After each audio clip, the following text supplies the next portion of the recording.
ఏ సమస్యలకైతే ఎక్కడికి వెళ్ళినా సమాధానాలు దొరకట్లేదు, అలాంటి అడ్వాన్స్డ్ కేసెస్ ఏమైనా ఉంటే మనం టేకప్ చేస్తాం అనమాట. భార్యాభర్తల మధ్య కూడా గొడవలు ఉన్నప్పుడు కౌన్సిలింగ్ వెళ్ళే వాళ్ళని కూడా మనం చూసాం. ఎన్ని దగ్గరికి వెళ్ళిన వాళ్ళకి సొల్యూషన్ రావట్లేదు అంటే దాని మీనింగ్ ఏంటంటే వాళ్ళకి మనకేంటంటే కర్మలు ఒక 3 టైప్స్లో ఉంటాయండి. కొన్ని కర్మలు అనుభవించడానికి ఈ సోల్ అనేది ప్లాన్ చేసుకొని వస్తుంది అనమాట. స్పిరిచువల్ కాన్షియస్నెస్ యాక్టివేషన్ అండి ఈ టెక్నిక్ పేరు. ఇప్పుడు దేవుడికి దగ్గర అయ్యే ప్రాసెస్లో పూజలు చేస్తారు కొంతమంది. మనం చేసే ప్రతిదీ దేవుడు వింటాడు, ఓకే. కానీ దేవుడు మనకేం చెప్పాలనుకుంటున్నాడు మనకు తెలియదు, ఎందుకంటే ఇవన్నీ 1-way కమ్యూనికేషన్ ప్రాసెస్. సో నాకు తెలిసినంత వరకు ఉన్న 2-way కమ్యూనికేషన్ ప్రాసెస్ మన ప్రాసెస్ అండి. ఒక్కొక్క రకమైన ఎమోషన్ మనం క్యారీ చేయడం వల్ల ఒక్కొక్క రకమైన హెల్త్ ప్రాబ్లం క్రియేట్ అయ్యే ఛాన్సెస్ ఉన్నాయి. సప్రెస్డ్ యాంగర్ ఎవరికైతే ఉంటుందో వాళ్ళకి క్యాన్సర్స్ వస్తాయండి.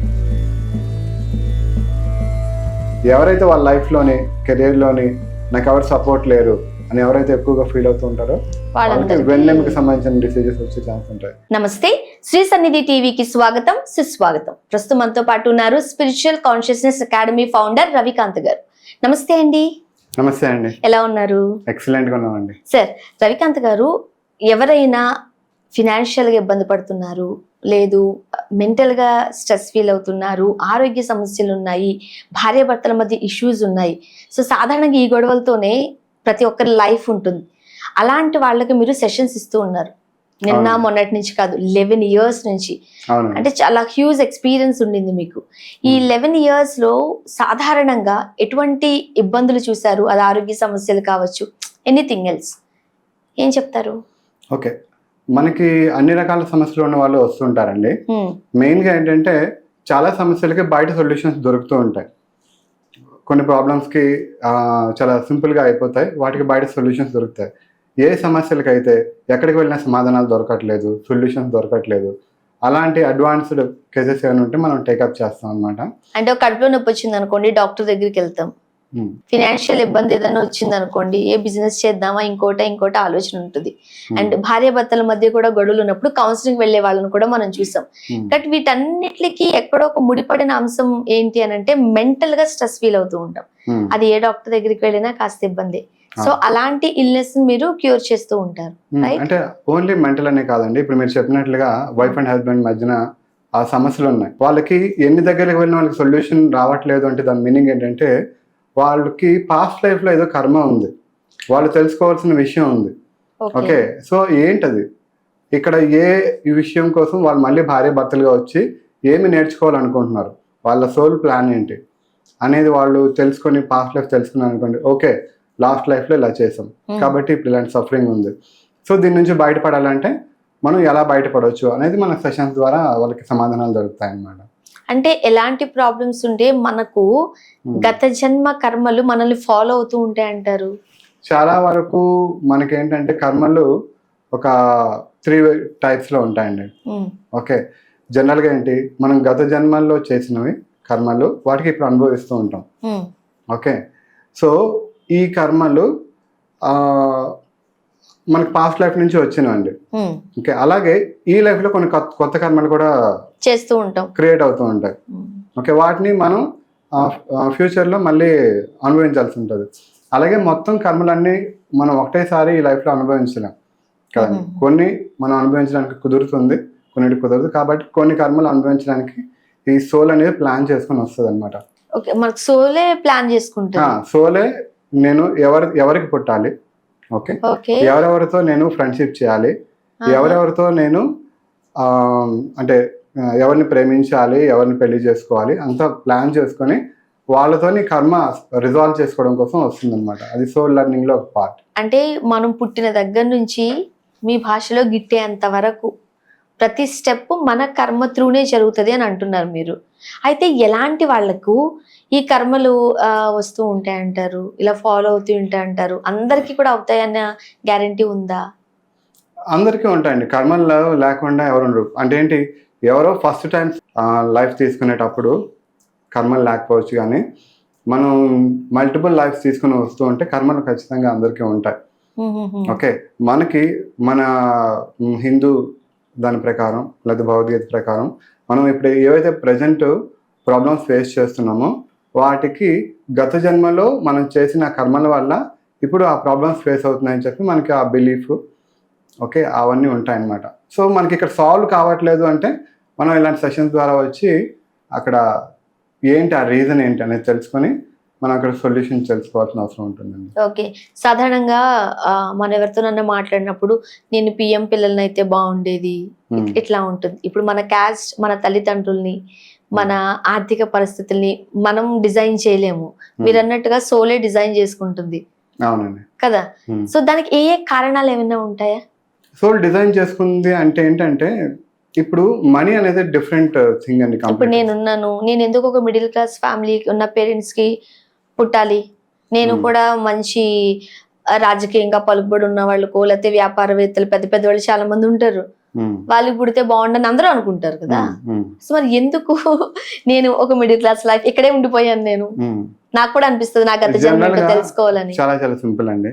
ఇప్పుడు మీరు ఎవరైతే సో కాల్డ్ పీపుల్ ఉన్నారో వాళ్ళకి ఎప్పుడైనా వెళ్ళి మనకి ఇప్పుడు మాట్లాడే అవకాశం లేదు, వాళ్ళతో తెలుసుకునే అవకాశం లేదు, కానీ ఎవరెవరైతే వాళ్ళ చుట్టుపక్కల ఫ్రెండ్స్ రిలేటివ్స్ లేకపోతే ఇప్పుడు నా దగ్గర కూడా అన్ని రకాల పీపుల్ వస్తూ ఉంటారండి. ఓకే, తక్కువ ఇన్కమ్ ఉండే వాళ్ళకి ఎక్కువ ప్రాబ్లమ్స్, ఎక్కువ ఇన్కమ్ ఉండే వాళ్ళకి తక్కువ ప్రాబ్లమ్స్ అలా ఏమి ఉండవండి. కర్మలు ఎవరికైనా ఒకటే. ఓకే, ఎవరైనా సరే కర్మ అనుభవించాల్సిందే.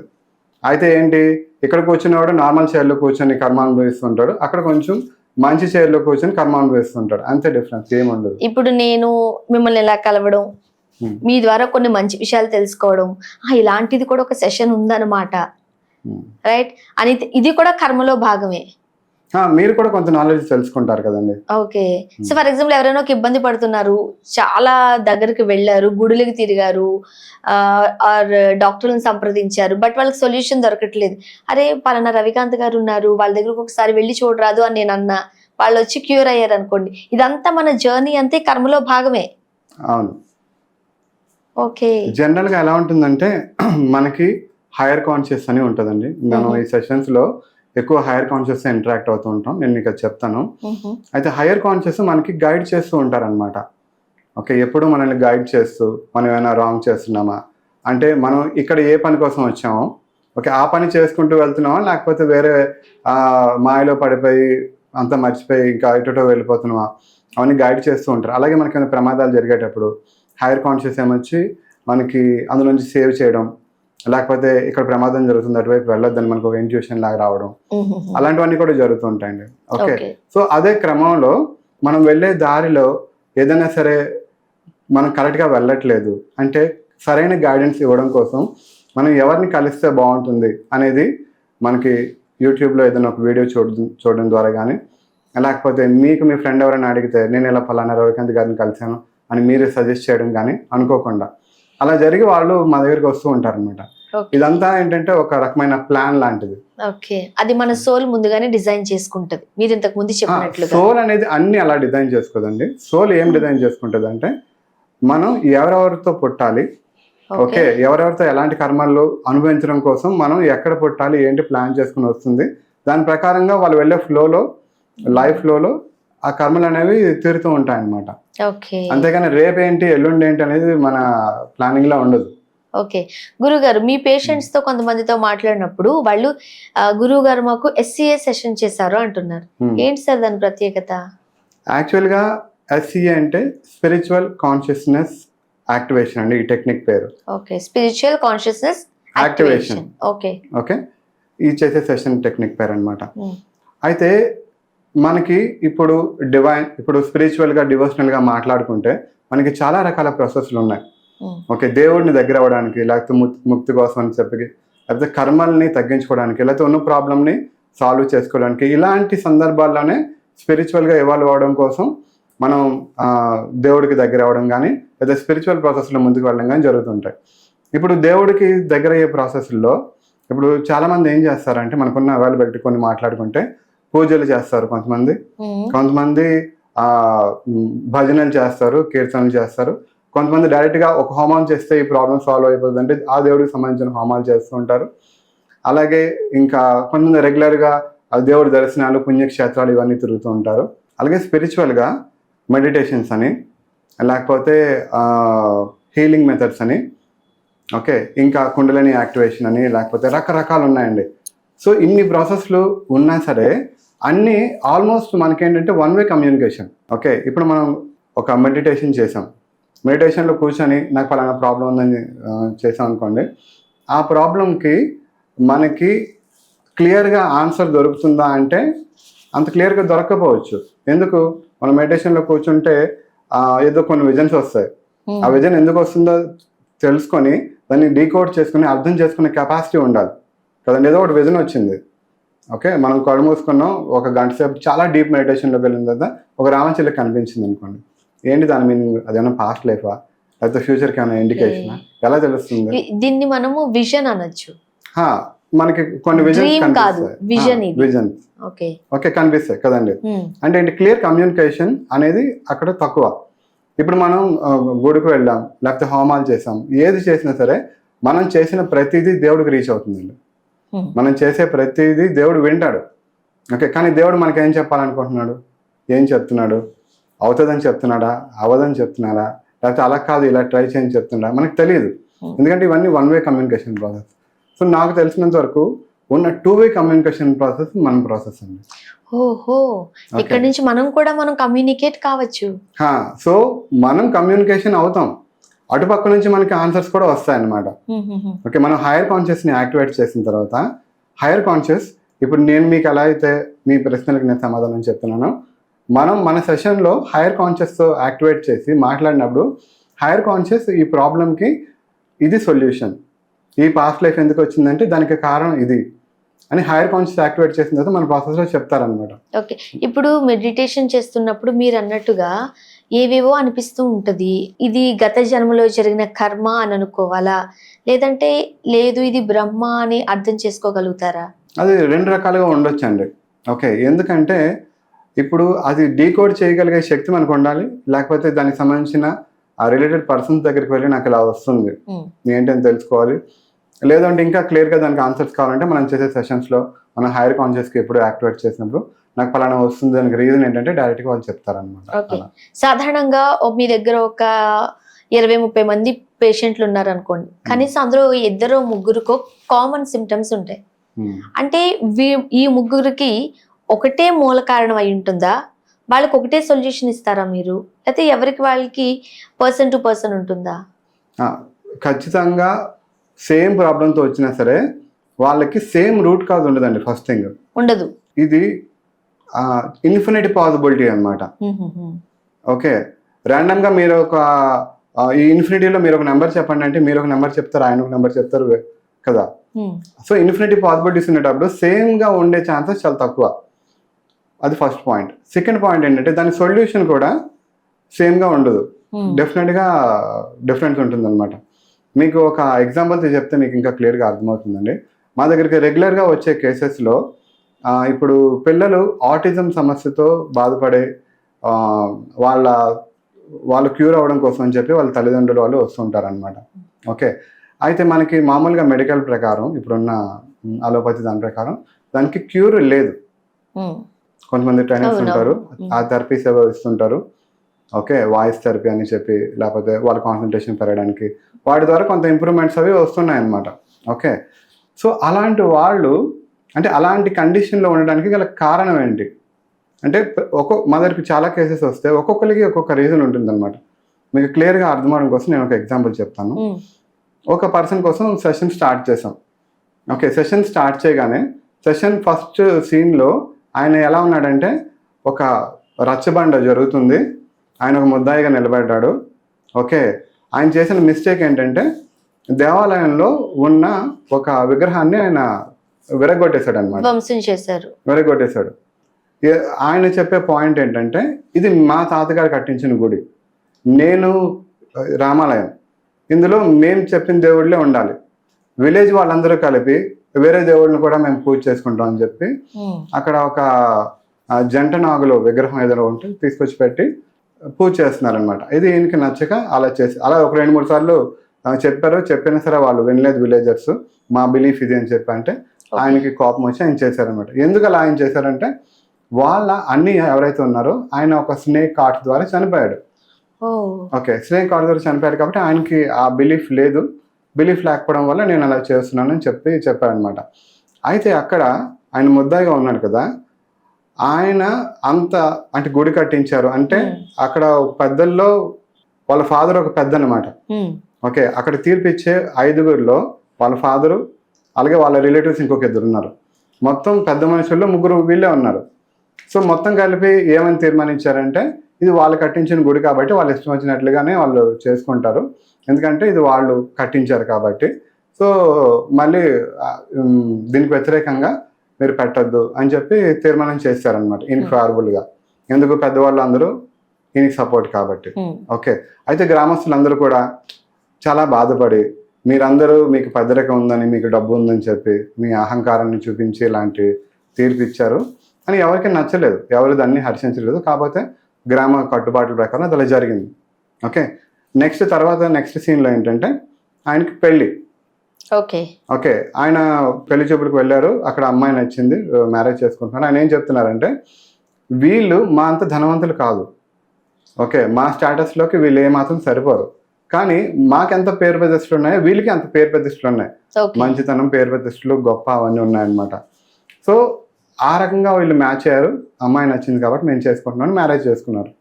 ఓకే, అక్కడ కూడా ఏంటి అతను చెప్పడం ఏంటంటే వీళ్ళు మా స్థాయి కాదు, మా అంత రిచ్ కాదు అని ఆ మాటల్లో అహంకారం అది తెలుస్తూ ఉంటుంది అనమాట.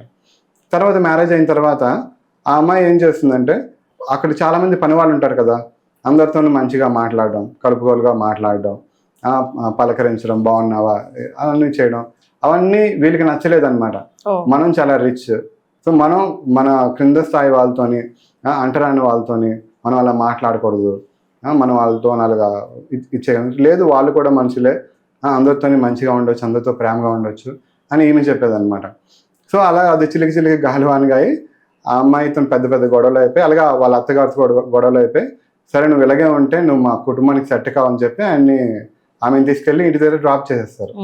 డ్రాప్ చేసి వాళ్ళ పెద్దవాళ్ళతో ఏం చెప్తారంటే సరే బాబు, ఒకసారి మేము అమ్మాయిలతో మాట్లాడి మేము 10 రోజుల్లో మేమే పంపిస్తాము నచ్చి చెప్పి అని వాళ్ళ పెద్దవాళ్ళు చెప్తే ఈయన లేదులేండి ఒక 10 రోజుల తర్వాత నేనే వస్తాను అని ఈయన చెప్తాడనమాట.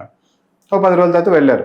10 రోజుల తర్వాత వెళ్ళేటప్పటికి అక్కడ ఏం జరుగుతుందంటే అక్కడ ఒక పూజ జరుగుతుంది.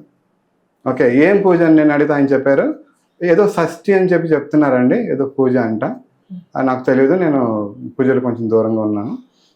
మొత్తం పూజ అంతా అయిపోయింది. ఇప్పుడు మా ఆరాధ్య దైవం ఎవరైతే ఉన్నారో ఇంటి పెరట్లో ఉన్నారండి, దంపతులు, మీరు కొత్త దంపతులు కాబట్టి వచ్చి ఆశీర్వాదం తీసుకోవాలి.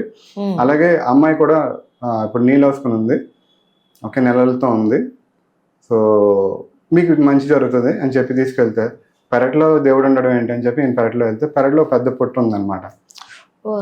ఓకే, అది సుబ్రహ్మణ్య షష్ఠి పూజ జరుగుతుంది.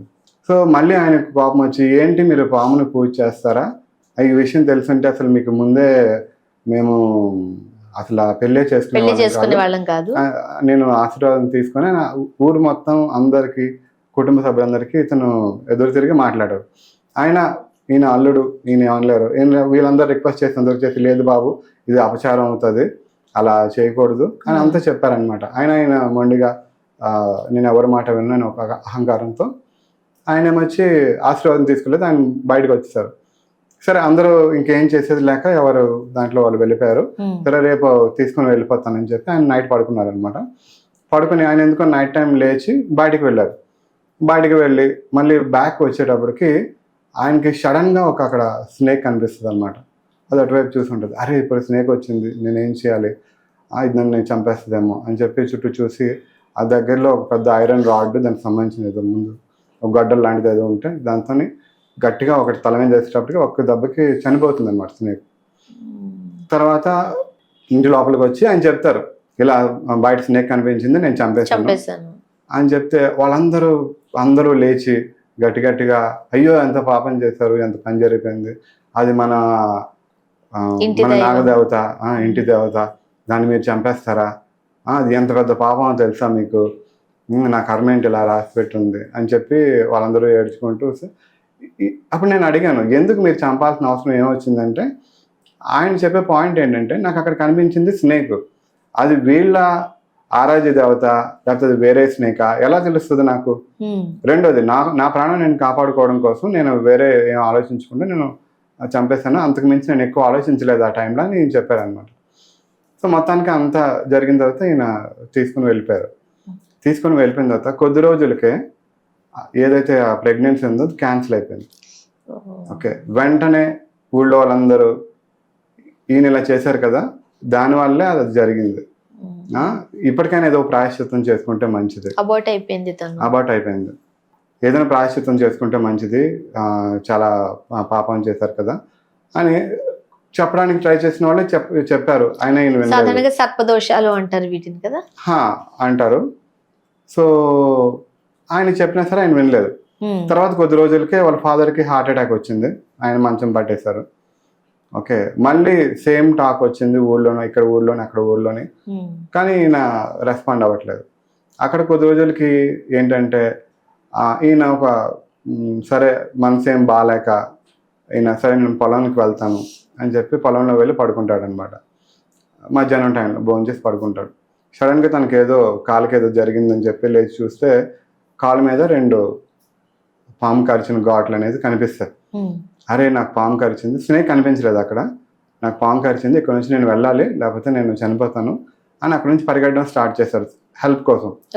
ఆయన పరిగెట్టుకుంటూ వెళ్తూ ఆయన చెప్తున్నాడు, నేను ఫాస్ట్గా వెళ్ళగలుగుతున్నాను, ఇంకా కొద్ది దూరంలోనే ఉంది, కానీ నాకు మెల్లగా నా బాడీ కంట్రోల్ తప్పిపోతుంది, నా బాడీ పట్టు జారిపోతుంది, నాకు కళ్ళు కొంచెం మసగా అవుతున్నాయి, నేను ఫాస్ట్గా పరిగెట్టలేకపోతున్నాను, ఇప్పుడు నా బాడీ అంతా కంట్రోల్ మొత్తం తప్పిపోయింది, నా కాళ్ళు అన్ని వీక్ అయిపోయాయి అని ఆయన అక్కడే పడిపోయి ఆయన అక్కడ చనిపోతాడు అనమాట. ఓకే, సో అది పాస్ట్ లైఫ్ అండి. సో ఇప్పుడు ఇదంతా ఆయన మెడిటేషన్ లో పాస్ట్ లైఫ్ అసలు ఏం జరిగింది గత జన్మలో అనేది అంతా చూపించింది. మెడిటేషన్ కాదు, మనం చేసే సెషన్ లో ఇదంతా వచ్చింది. సో అంటే గత జన్మలో ఆయన అలా జరిగింది, అలా జరిగింది, ఇలా జరిగింది. అయితే ఆ అబ్బాయి ఎవరంటే ఇప్పుడు ఈ ఆటిజంతో బాధపడుతున్న అబ్బాయి. ఓకే, ఆటిజం దీంతో బాధపడుతున్న అబ్బాయి. అయితే ఆయన చనిపోయిన తర్వాత బయటకు సోల్ వచ్చిన తర్వాత నేను సోల్తో మాట్లాడాను అనమాట. ఓకే, ఇప్పుడు ఈ లైఫ్ మొత్తాన్ని చూసి అసలు ఏం నేర్చుకోవచ్చు ఈ లైఫ్లో, అసలు ఏంటి అంటే ఆ సోల్ బయటకు వచ్చిన తర్వాత థర్డ్ పర్సన్గా మారి మొత్తం లైఫ్ అంతా చూస్తుంది అనమాట. చూసి ఓకే, నాకు డబ్బు ఉందనే అహంకారంతో నేను చాలా మందిని మంచిగా చూడలేదు, విగ్రహాన్ని కొట్టేసాము. అన్నిటికంటే పెద్ద పాపం ఏంటంటే దేవుడిని తిరస్కరించడం అంత ఇదైతే కనుక దేవతా సర్పాన్ని చంపడం ఇంకా పెద్ద పాపం. ఓకే, ఇదంతా ఆయన చెప్పుకుంటూ వచ్చారు అనమాట. తర్వాత సోలు నెక్స్ట్ లైఫ్ని ప్లాన్ చేసుకోవాల్సిన అవసరం వచ్చింది. ఓకే, నెక్స్ట్ లైఫ్ ప్లానింగ్లో బ్లూ ప్రింట్ ప్రిపేర్ చేసేటప్పుడు అక్కడ మాస్టర్స్, గైడ్స్ వాళ్ళందరూ కూడా కావాలంటే హెల్ప్ చేస్తారనమాట సోల్కి. ఓకే, సో ఇప్పుడు నెక్స్ట్ లైఫ్లో ఇప్పుడు నీకు ఈ కర్మ పోవాలంటే ఇది చాలా పెద్ద కర్మ, అంత ఈజీగా పోదు. అయితే మీకు 3 ఆప్షన్స్ ఉన్నాయి. ఒకటి ఏంటి, ఈ కర్మని మీ నెక్స్ట్ జనరేషన్స్లో ఒక 3-4 జనరేషన్స్ వరకు కంటిన్యూ అవుతుంది, వాళ్ళు కూడా కొంత బాధపడతారు, అందరూ షేర్ చేసుకుని కొంత అనుభవించవచ్చు. First option. సెకండ్ ఆప్షన్, మీకు ఎవరైనా సరే మీ పిల్లలకి ఒక కర్మ వచ్చి వాళ్ళు చాలా సఫర్ అవుతూ ఉంటే అది మీరు చూడలేక ఆ ప్రాబ్లమ్ని సాల్వ్ చేయలేక మీరు నరకయాతన అనుభవించి లైఫ్ని లీడ్ చేయాల్సి వస్తుంది. Second option.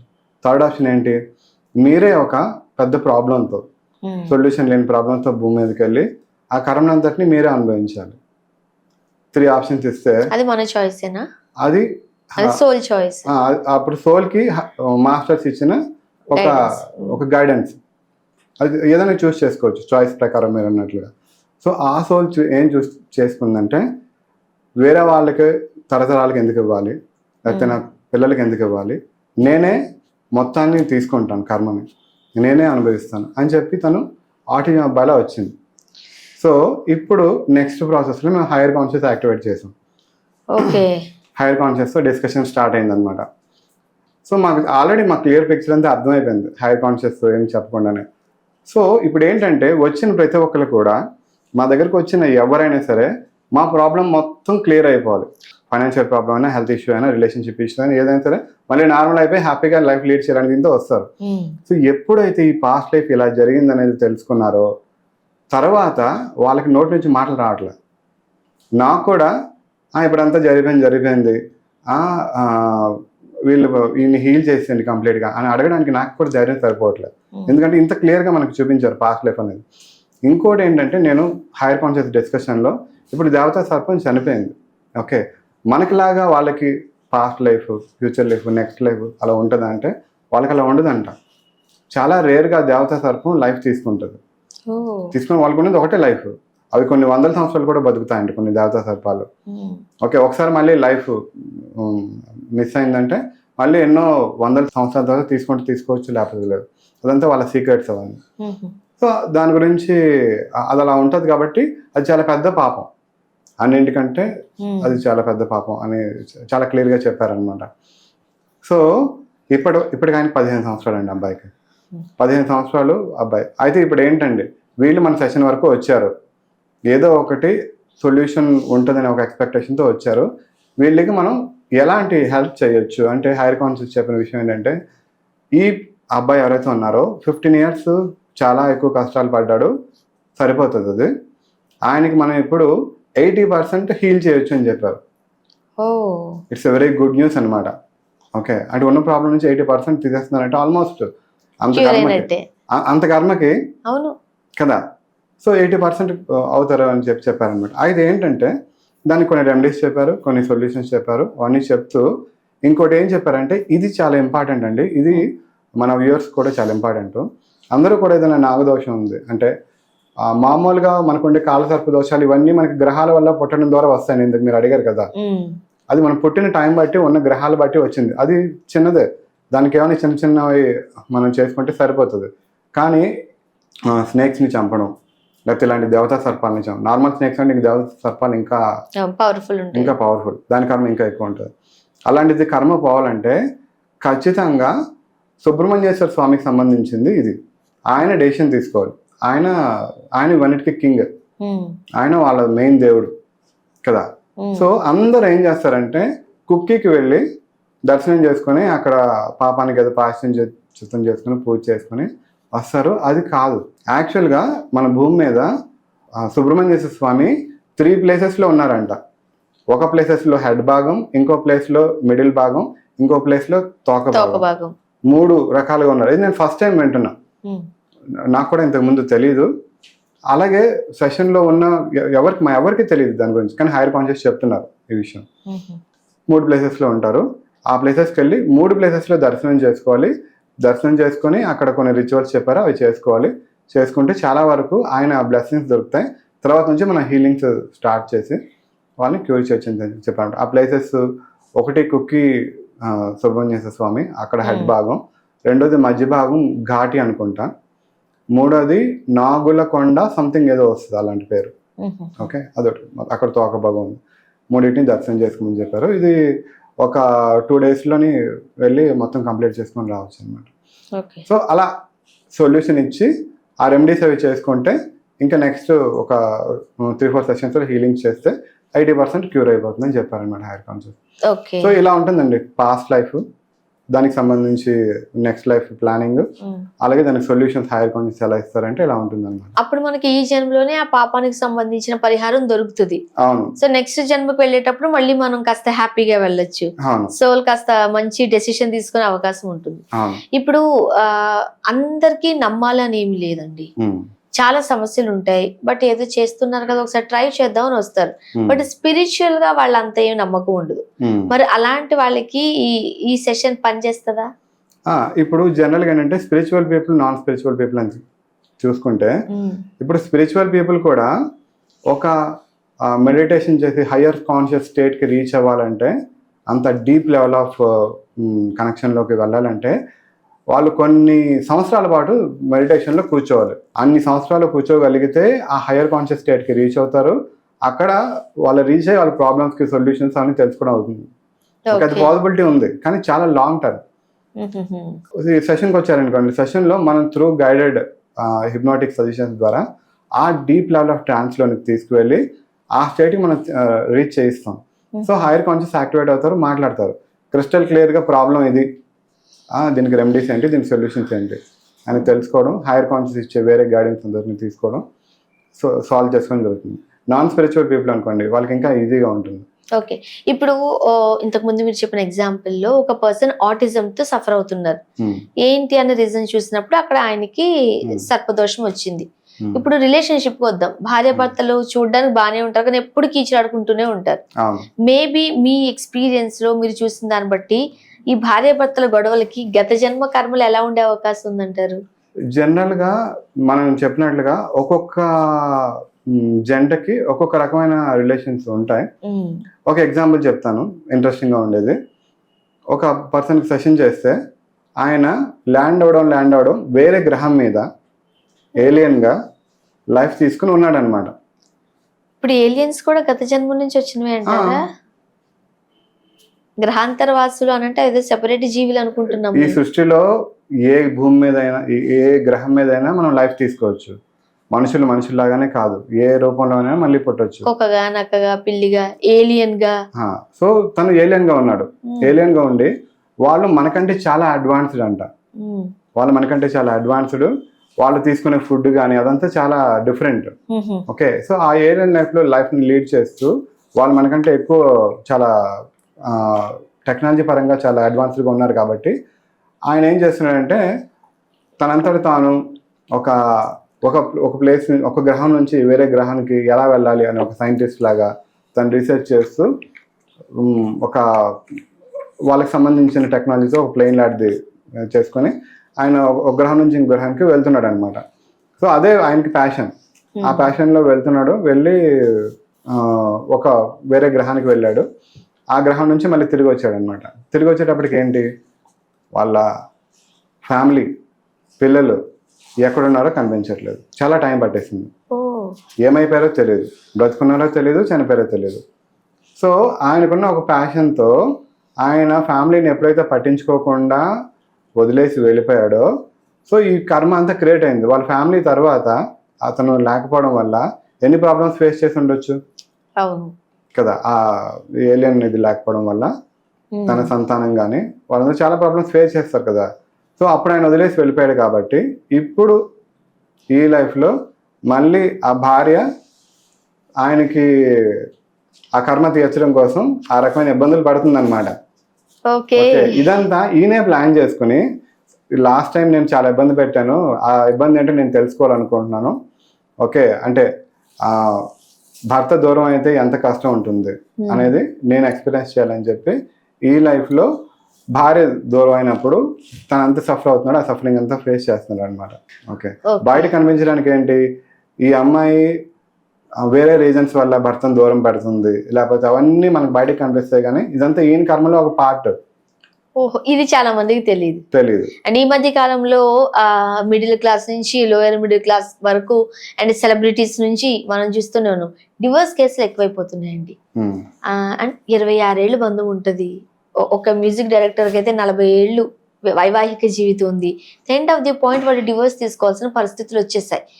దట్ మీన్స్ వాళ్ళు కూడా గత జన్మ కర్మల వల్లే ఇవన్నీ జరుగుతాయా? ఇది చాలా ఇంపార్టెంట్ పాయింట్ అండి. ఇది కొంచెం అడ్వాన్స్ లెవెల్లో ఉంటుంది. అర్థమయ్యేలా చెప్పడానికి ప్రయత్నం చేస్తాను. ఇప్పుడున్న చాలా కర్మలకి మనకి పాస్ట్ లైఫ్ రిలేషన్ ఉంటుంది. కాబట్టి మనం ఇలాంటి సెషన్లోనో మెడిటేషన్లోనో ఎలాగో తెలుసుకొని దానికి సొల్యూషన్ చేసుకోవాలనుకుంటాం. కానీ పాస్ట్ లైఫ్లో సంబంధం లేకుండా ఈ లైఫ్లో కూడా కొన్ని కొత్త ప్రాబ్లమ్స్ క్రియేట్ చేసుకుంటాం. అవునా? మళ్ళీ ఇప్పుడు 2026లో ఉన్నాం మనం. ఒకవేళ ఒక 100 సంవత్సరాల తర్వాత వాళ్ళు మళ్ళీ పుట్టి మళ్ళీ నా అలాంటి ఒక ప్రాక్టీస్ దగ్గరికి వెళ్ళి ఇప్పుడు నేను వైఫ్ అండ్ హస్బెండ్గా బాధపడుతున్నాను. ఏంటి రీజన్ అంటే, మీరు 2026లోని మ్యారేజ్ చేసుకున్నారు, మ్యారేజ్ నిలబడలేదు, కొట్టుకున్నారు, విడిపోయారు, దానివల్ల మళ్ళీ ఇప్పుడు ప్రాబ్లం వచ్చింది అనేది నెక్స్ట్ లైఫ్లో సాల్వ్ చేసుకుంటే బాగుంటుందా? అదేదో ఇక్కడికి వచ్చి ఓకే ఇక్కడే ఈ ప్రాబ్లం మేము ఫేస్ చేస్తున్నాం, ఈ ప్రాబ్లంకి ఎలా సాల్వ్ చేసుకోవాలి అంటే హైయర్ కాన్షియస్ వాళ్ళకి గైడెన్స్ ఇస్తారనమాట. ఓకే, గైడెన్స్ ఇచ్చి ఈ లైఫ్లోనే దాన్ని సెట్ చేసుకొని ముందుకు వెళ్ళే రకంగా వాళ్ళు చెప్తారు. ఓకే, మీకు ఒక ఎగ్జాంపుల్ చెప్తానండి. నేను ఫస్ట్ టైం ఒక మ్యారేజ్ లైఫ్లో మేడ్ ఫర్ ఈచ్ అదర్ అంటే ఏంటి అనేది ఒక సోల్ ద్వారా తెలుసుకున్నా. చాలా ఆశ్చర్యంగా అనిపిస్తుంది కదా, ఒక సోల్ ద్వారా తెలుసుకోవడం ఏంటి, మేడ్ ఫర్ ఈచ్ అదర్. ఒక పర్సన్కి నేను సెషన్ చేస్తున్నా, ఆవిడ వేరే కంట్రీలో పుట్టారు. ఓకే, వేరే కంట్రీలో అక్కడ ఫస్ట్ సీన్లోని చాలా హ్యాపీయెస్ట్ సీన్ జరుగుతుంది. ఏంటంటే జెండర్ రివీలింగ్ సీన్ అనమాట. జనరల్ గా అక్కడ చెప్పేస్తారు కదా, బాయ్ గర్ల్ ముందే చెప్పేస్తారు. అక్కడ ఉన్న పీపుల్ అందరు కూడా కొంతమంది పింక్ కలర్ బెలూన్స్ తోని, కొంతమంది బ్లూ కలర్ బెలూన్స్ తోని పెట్టుకుని వెళ్తారు. చాలా గేమ్స్ ఆడిస్తారు, చాలా ఫన్ జనరేట్ చేస్తారు. ఆఖరికి మనకి రాబోయేది బేబీ గర్ల్ అని చెప్పి ఒకసారి అనౌన్స్ చేసేటప్పటికి బాయ్ గా ఎవరైతే బెలూన్స్ పట్టుకున్నారో ఆ బెలూన్స్ అన్నిటిని పేల్ చేస్తారు. మిగిలిన ఆ పింక్ కలర్ బెలూన్స్ తోని సెలబ్రేషన్స్ చేస్తారనమాట. అది జరుగుతుంది అక్కడ. చాలా హ్యాపీయెస్ట్ సీన్ జరుగుతుంది. సీన్ అక్కడ కట్ చేస్తే చిన్న ఆర్గ్యుమెంట్, చిన్న గొడవ జరుగుతుంది. గొడవ జరుగుతుంది. చాలా పెద్దది అయిపోయింది. తను ప్రెగ్నెంట్గా ఉంది. ఈయనేమో గట్టిగా తోస్తే ఆ అమ్మాయికి వెళ్ళి హెడ్కి తగిలితే చాలా ఇంజూరీ అయిపోయింది అనమాట. ఆ అమ్మాయి ఏమొచ్చి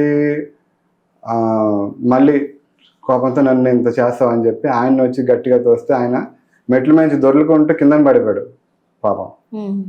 సో అలా గొడవ పడుతున్నారు. ఓకే, సీన్ కట్ చేస్తే మళ్ళీ ఒక హ్యాపీ సీన్ వచ్చింది. తర్వాత సీన్లో ఆమె చనిపోయి సోల్గా ఉందన్నమాట. సోల్గా ఉండి నాకు చెప్పిన ఈ సీన్స్లో ఎక్కువ గొడవలు ఇవన్నీ కనిపించాయి అనమాట. సో సోల్గా వెయిట్ చేస్తుంది. ఇప్పుడు ఏంటి నీ ప్లానింగ్ ఏంటి, నీ నెక్స్ట్ లైఫ్ ఏం చేద్దాం అనుకుంటున్నావు ఏంటని మాట్లాడితే, నేను మా సోల్మేట్ కోసం వెయిట్ చేస్తున్నా అని చెప్పింది. అదేంటి, ఆయన నీతో చాలా హార్ష్గా బిహేవ్ చేసేవాడు కదా, మీకు ఇద్దరికి చాలా గొడవలు అయ్యాయి కదా, మళ్ళీ ఆయన కోసం ఎందుకు నువ్వు వెయిట్ చేస్తున్నావు అంటే, హీఈ్ మై సోల్మేట్, మీ ఇద్దరు మేడ్ ఫర్ ఈచ్ అదర్ అని చెప్పింది అనమాట.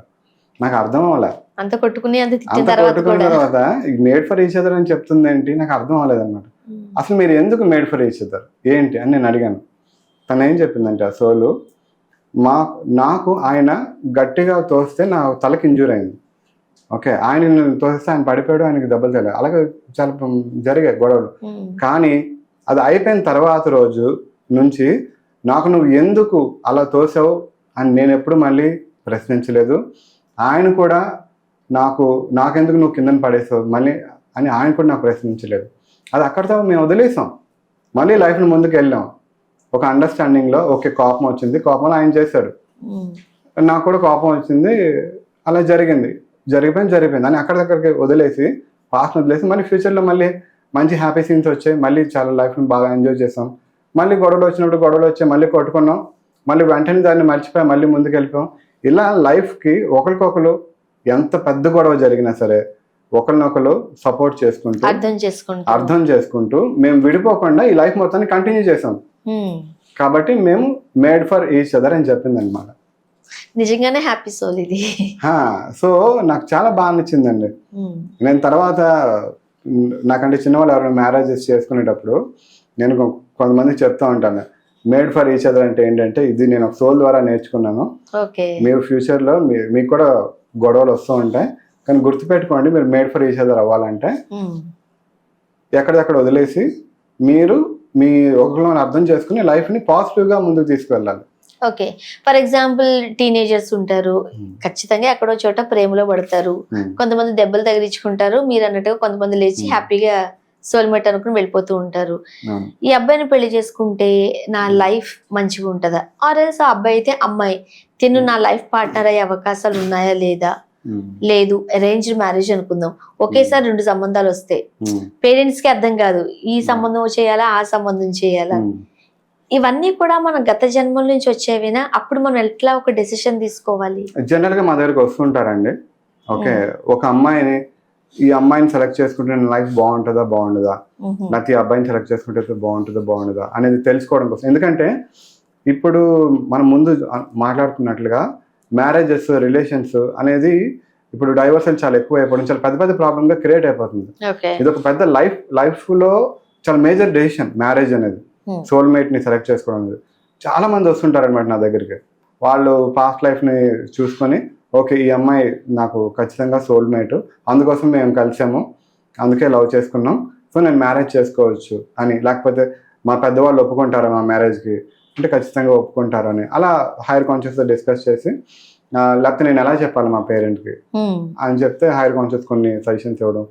అంటే జనరల్గా ఒక పర్సన్కి ఎలా సజెషన్ ఇచ్చారంటే, మా ఫాదర్కి చాలా కోపం అండి, ఇలాంటి చెప్తే ఇది అవుతుందంటే, సరే నువ్వు పని చేయి, పొద్దున్న మీ ఫాదర్కి గుడికి వెళ్తానని రెడీ అవ్వమని చెప్పు, గుడి దగ్గరికి తీసుకువెళ్ళు.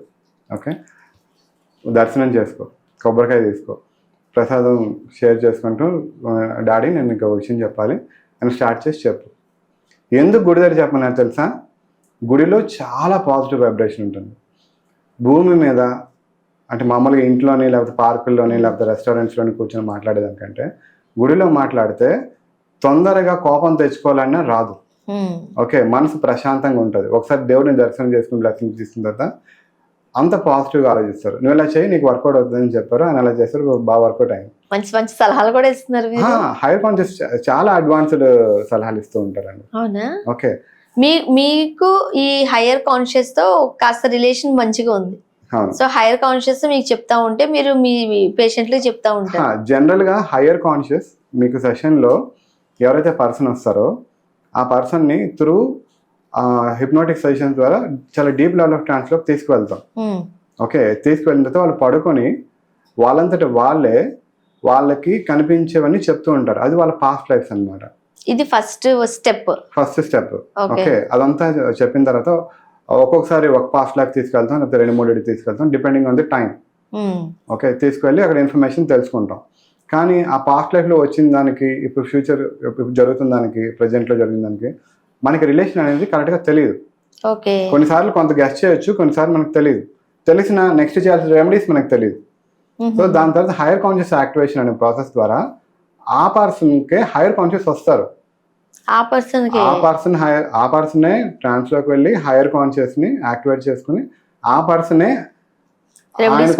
ప్రాబ్లమ్ కి రెమెడీస్ కూడా చెప్తారనమాట. ఇదంతా ఎవరి తాలూకు వాళ్ళ సెల్ఫ్ గానే చెప్తారు. మరి మీరు ఎలా చెప్పారు ఆయనకి గుడి దగ్గరికి వెళ్ళమని? అంటే ఆయన సెషన్ లోకి వెళ్ళి ఆయనే చెప్పుకున్నాడు. ఓకే, వాళ్ళకి గుర్తుండదు వాళ్ళకి. ఓహో, సో దాన్ని మీరు తీసుకుని వచ్చి వాళ్ళకి అదంతా రికార్డింగ్ అంతా ఉంటుంది, వీడియో రికార్డింగ్, ఆడియో రికార్డింగ్ చేస్తాం.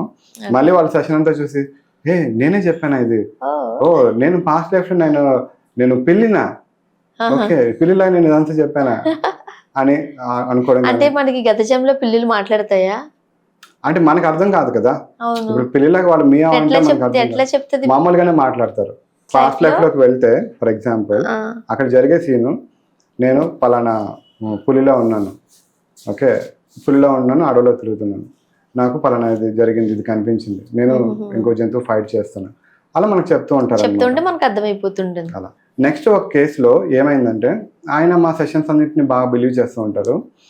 ఆయన వచ్చి ఏం చెప్పారంటే, మా తమ్ముడు అండి ఈ మధ్యన ఫేస్బుక్లో ఒక అమ్మాయితో చాటింగ్ చేస్తున్నాడు, మాట్లాడుతున్నాడు. ఏమంటే ఆ అమ్మాయిని నేను లవ్ చేస్తున్నాను, ఇష్టపడుతున్నాను అంటాడు. సేమ్ కాస్టే, కానీ వాళ్ళు చాలా పూర్ అండి. మేమందరూ సాఫ్ట్వేర్ ఇంజనీర్స్, మా అంతా ఇలా ఉంది. వాళ్ళ ఫాదర్ పాపం పాన్ షాప్, చిన్న పాన్ డబ్బా ఉంది. సో వాళ్ళు మనకి సెట్ అవ్వరు. సో నేను ఆ అబ్బాయిని తీసుకొస్తాను, ఆ అబ్బాయికి పాస్ట్ లైఫ్ అది చూపించి ఓకే ఎలాగైనా ఆ అమ్మాయి నుంచి కొంచెం దూరం అయ్యేలాగా మాకు హెల్ప్ చేయండి. ఎందుకంటే హైయర్ కాన్షియస్ మాట ఆ అబ్బాయి వింటాడు. అలాగే చాలా బిలీఫ్ ఉంది ఈ ప్రాసెస్ మీద, వీటి మీద. ఇంతకు ముందు అతను వీళ్ళందరూ మా దగ్గరకు వచ్చారనమాట. సో ఇప్పుడు ఈ ప్రాబ్లం అయితే మళ్ళీ వచ్చారు. ఓకే సరేనండి, మనం చూద్దాం. హైయర్ కాన్షియస్ కి మీరంతా ఇది చెప్పారు కదా, డబ్బులు లేవనే కారణంగా చెడగొట్టేయండి అని చెప్పారు డైరెక్ట్ గా. అవును, సరే మనం వెళ్ళి చూద్దామండి అని చెప్పి అంటే సెషన్ స్టార్ట్ చేసాం. ఇది సర్గేట్ సెషన్ చేసాం అనమాట. సర్గేట్ సెషన్ అండి అంటే ఏంటి? సర్గేట్ సెషన్ అంటే ఇప్పుడు కొన్ని పరిస్థితుల్లో అందరూ ట్రాన్స్ లోకి వెళ్ళలేకపోవచ్చు, చాలా డీప్ లెవెల్ ఆఫ్ ట్రాన్స్ లోకి వెళ్ళకపోవచ్చు ఆ కేసులోని. లేకపోతే కొంతమంది ఎమర్జెన్సీలో హాస్పిటల్స్లో ఉండేటప్పుడు మనం డైరెక్ట్గా వాళ్ళకి సెషన్స్ చేయలేం అలాంటి టైంలో. లేకపోతే చిన్నపిల్లల కోసం చేసేటప్పుడు చిన్నపిల్లలకి సెషన్స్ చేయకూడదు బిలో 16 years. సో అలాంటప్పుడు వాళ్ళ ప్రాబ్లమ్స్ని సాల్వ్ చేయడం కోసం మేము సర్గేట్ సెషన్ అనే ప్రాసెస్ వాడతాం. అంటే ఏంటంటే వాళ్ళతో ఒకసారి మాట్లాడించి సోల్ లెవెల్లో కనెక్షన్ ఒకసారి ఏర్పడిన తర్వాత బాగా రెగ్యులర్గా సెషన్స్లోకి వెళ్ళడం బాగా అలవాటు ఉండే ఒక పర్సన్ని ఒక మీడియంగా తీసుకొని వాళ్ళ పాస్ట్ లైఫ్ని యాక్సెస్ చేస్తాం, వాళ్ళ హైయర్ కాన్షియస్ని ఇక్కడ యాక్సెస్ చేస్తాం, చేసి సెషన్ చేస్తాం అనమాట. థర్డ్ పర్సన్ ని మీరు వాడుకుంటారు. థర్డ్ పర్సన్ వాడుకుని ప్రాసెస్ అంతా సేమే, పర్సన్ మాత్రం surrogate person. Because of the age అయ్యుండొచ్చు, డిఫరెంట్ రీజన్స్ వల్ల. కొంతమంది ఇప్పుడు నేను సెషన్ లోకి వెళ్ళండి త్రూ సర్గేట్ నాకు ఈ ఆన్సర్స్ కావాలి అంటే మేము అవైలబుల్గా ఉన్న ఒక సర్గేట్ పర్సన్ ద్వారా వాళ్ళకి క్వశ్చన్స్కి ఆన్సర్ ఇస్తాం. సో సర్గేట్ పర్సన్ సెషన్లోకి వెళ్ళారు. సో ఇప్పుడు వీళ్ళ అన్నయ్య తమ్ముడు ఇద్దరు నా పక్కన కూర్చొని సెషన్ ఏం జరుగుతుందో చూస్తున్నారు అనమాట. పాస్ట్ లైఫ్ వచ్చింది. పాస్ట్ లైఫ్లో ఒక ఇద్దరు అబ్బాయి ఇలాగే ఒక లైఫ్లోని ఇచ్చేసుకున్నారు. అమ్మాయి చాలా రిచ్, అబ్బాయి చాలా పూర్ అనమాట. ఓకే, అప్పుడు చిన్న చిన్న గొడవలు జరిగాయి. అది చాలా పాతది కాబట్టి ఇంకా పెద్ద పెద్ద గొడవలు జరిగాయి. మొత్తానికి ఇద్దరు మ్యారేజ్ చేసుకున్నారు, హ్యాపీగా అయింది, పిల్లలు పుట్టారు, చనిపోయారు. అది పాస్ట్ లైఫ్ అయిపోయింది. ఇప్పుడు హైయర్ కాన్షియస్ వచ్చారు. హైయర్ కాన్షియస్కి ఇప్పుడు ఏంటండి, రివర్స్ అయ్యింది. ఇప్పుడు వీళ్ళిద్దరు వాళ్ళిద్దరే. ఓకే, ఇప్పుడు అమ్మాయి ఏమొచ్చి పూర్గా ఉంది, ఇప్పుడు అబ్బాయి రిచ్ గా ఉంది. వీళ్ళిద్దరే మ్యారేజ్ చేసుకుంటారు. ఎవరు ఏదన్నా సరే పేరెంట్స్ కూడా ఖచ్చితంగా ఒప్పుకుంటారు. వీళ్ళ పేరెంట్స్ ఒప్పుకుంటారు, వాళ్ళ పేరెంట్స్ కూడా ఒప్పుకుంటారు. వీళ్ళిద్దరికే మ్యారేజ్ జరుగుద్ది అని హైయర్ కాన్షియస్ చెప్పారు. ఆ అబ్బాయి అయితే ఆ అబ్బాయికి తీసుకొచ్చేటప్పుడు ఇదంతా ముందు చెప్పలేదు కదా.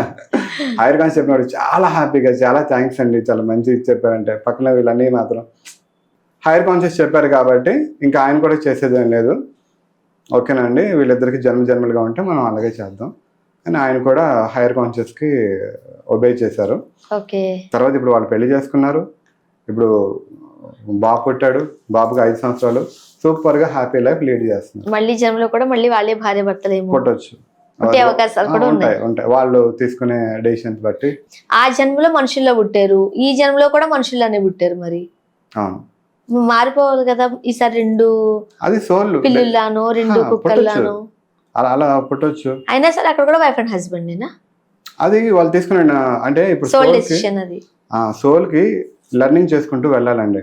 ఇప్పుడు మనం 2nd క్లాస్, తర్వాత 3rd క్లాస్, 4th, ఎలా అయితే మనం లెవెల్స్ అప్గ్రేడ్ చేసుకుంటూ మనం అన్ని నేర్చుకుంటూ ఎలా వెళ్తామో, సోల్ కూడా ఎవల్యూషన్ ప్రాసెస్ లో అది నేర్చుకుంటూ వెళ్తుంది. ఇప్పుడు వైఫ్ అండ్ హస్బెండ్ గా పుట్టిన వాళ్ళు నెక్స్ట్ లైఫ్ లో హస్బెండ్ అండ్ వైఫ్ గా ఉండొచ్చు, లేకపోతే అన్నదమ్ముల్లా పుట్టొచ్చు, ఫ్రెండ్స్ గా పుట్టొచ్చు, ఎలా అయినా పుట్టొచ్చు అనమాట. అంటే ఏంటి, ఒక కర్మని నేర్చుకునే ప్రాసెస్ లో రిలేషన్స్ అనేవి చేంజ్ అవుతూ ఉంటాయి. అన్న చెల్లెళ్ళ కూడా పుట్టొచ్చు, ఎలా అయినా పుట్టొచ్చు, ఎలాగైనా పుట్టొచ్చు. పుట్టి వాళ్ళు వాళ్ళ నేర్చుకునే ఏం నేర్చుకోవాలనుకుంటారో అవి నేర్చుకుంటారు. ఈ మధ్య కాలంలో పేరెంట్స్ అందరికైతే బైపీసీలు లేకపోతే ఎంపీసీలు, అయితే డాక్టర్ అయిపోవాలి లేకపోతే ఇంజనీర్ అయిపోవాలి, నువ్వేమిటి అన్నది పక్కన పడే, ఏదో రోజు పాప మాడి బతుకు కాస్త ఇబ్బందులు పాలైపోద్ది.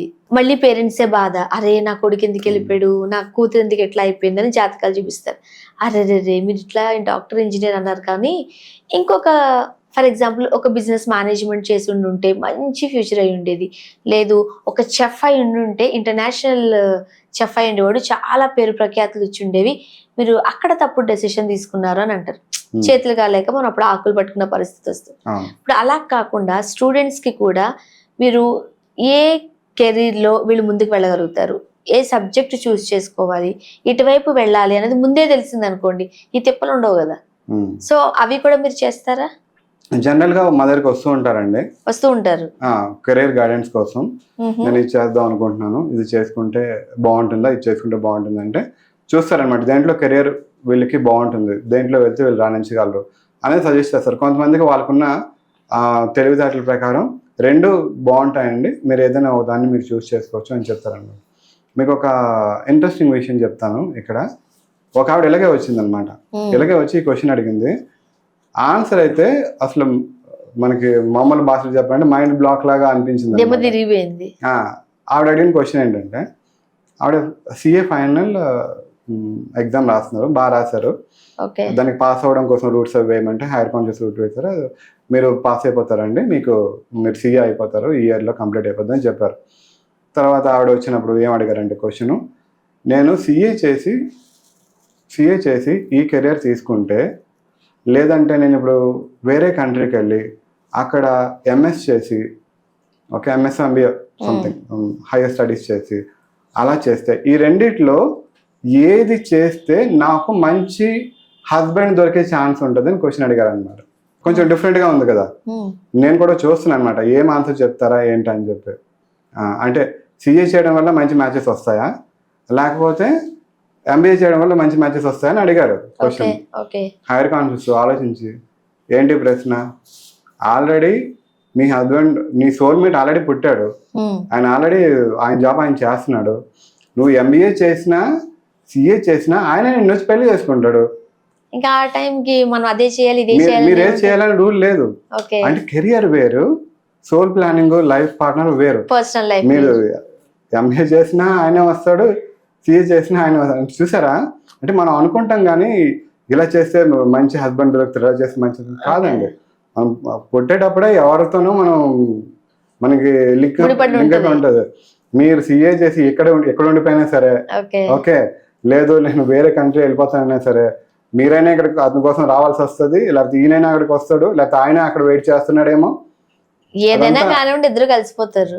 సో అది చెప్పేటప్పటికి నాకు ఏమనిపించిందంటే ఓహో మనం తీసుకునే డెసిషన్ బట్టి సోల్మేట్ కాదనమాట, ఇదంతా ముందు నుంచి ప్లాన్ చేసుకుని ఉంటుంది అని చెప్పి ఆవిడ ఓకేనండి నేను నా కెరీర్ కోసం నేను నా డెసిషన్ తీసుకుంటాను, మ్యారేజ్ కోసం ఎటు ఆయనే వస్తాడు కాబట్టి ఓకే ఫైన్ అని చెప్పి తెలిసిందనమాట.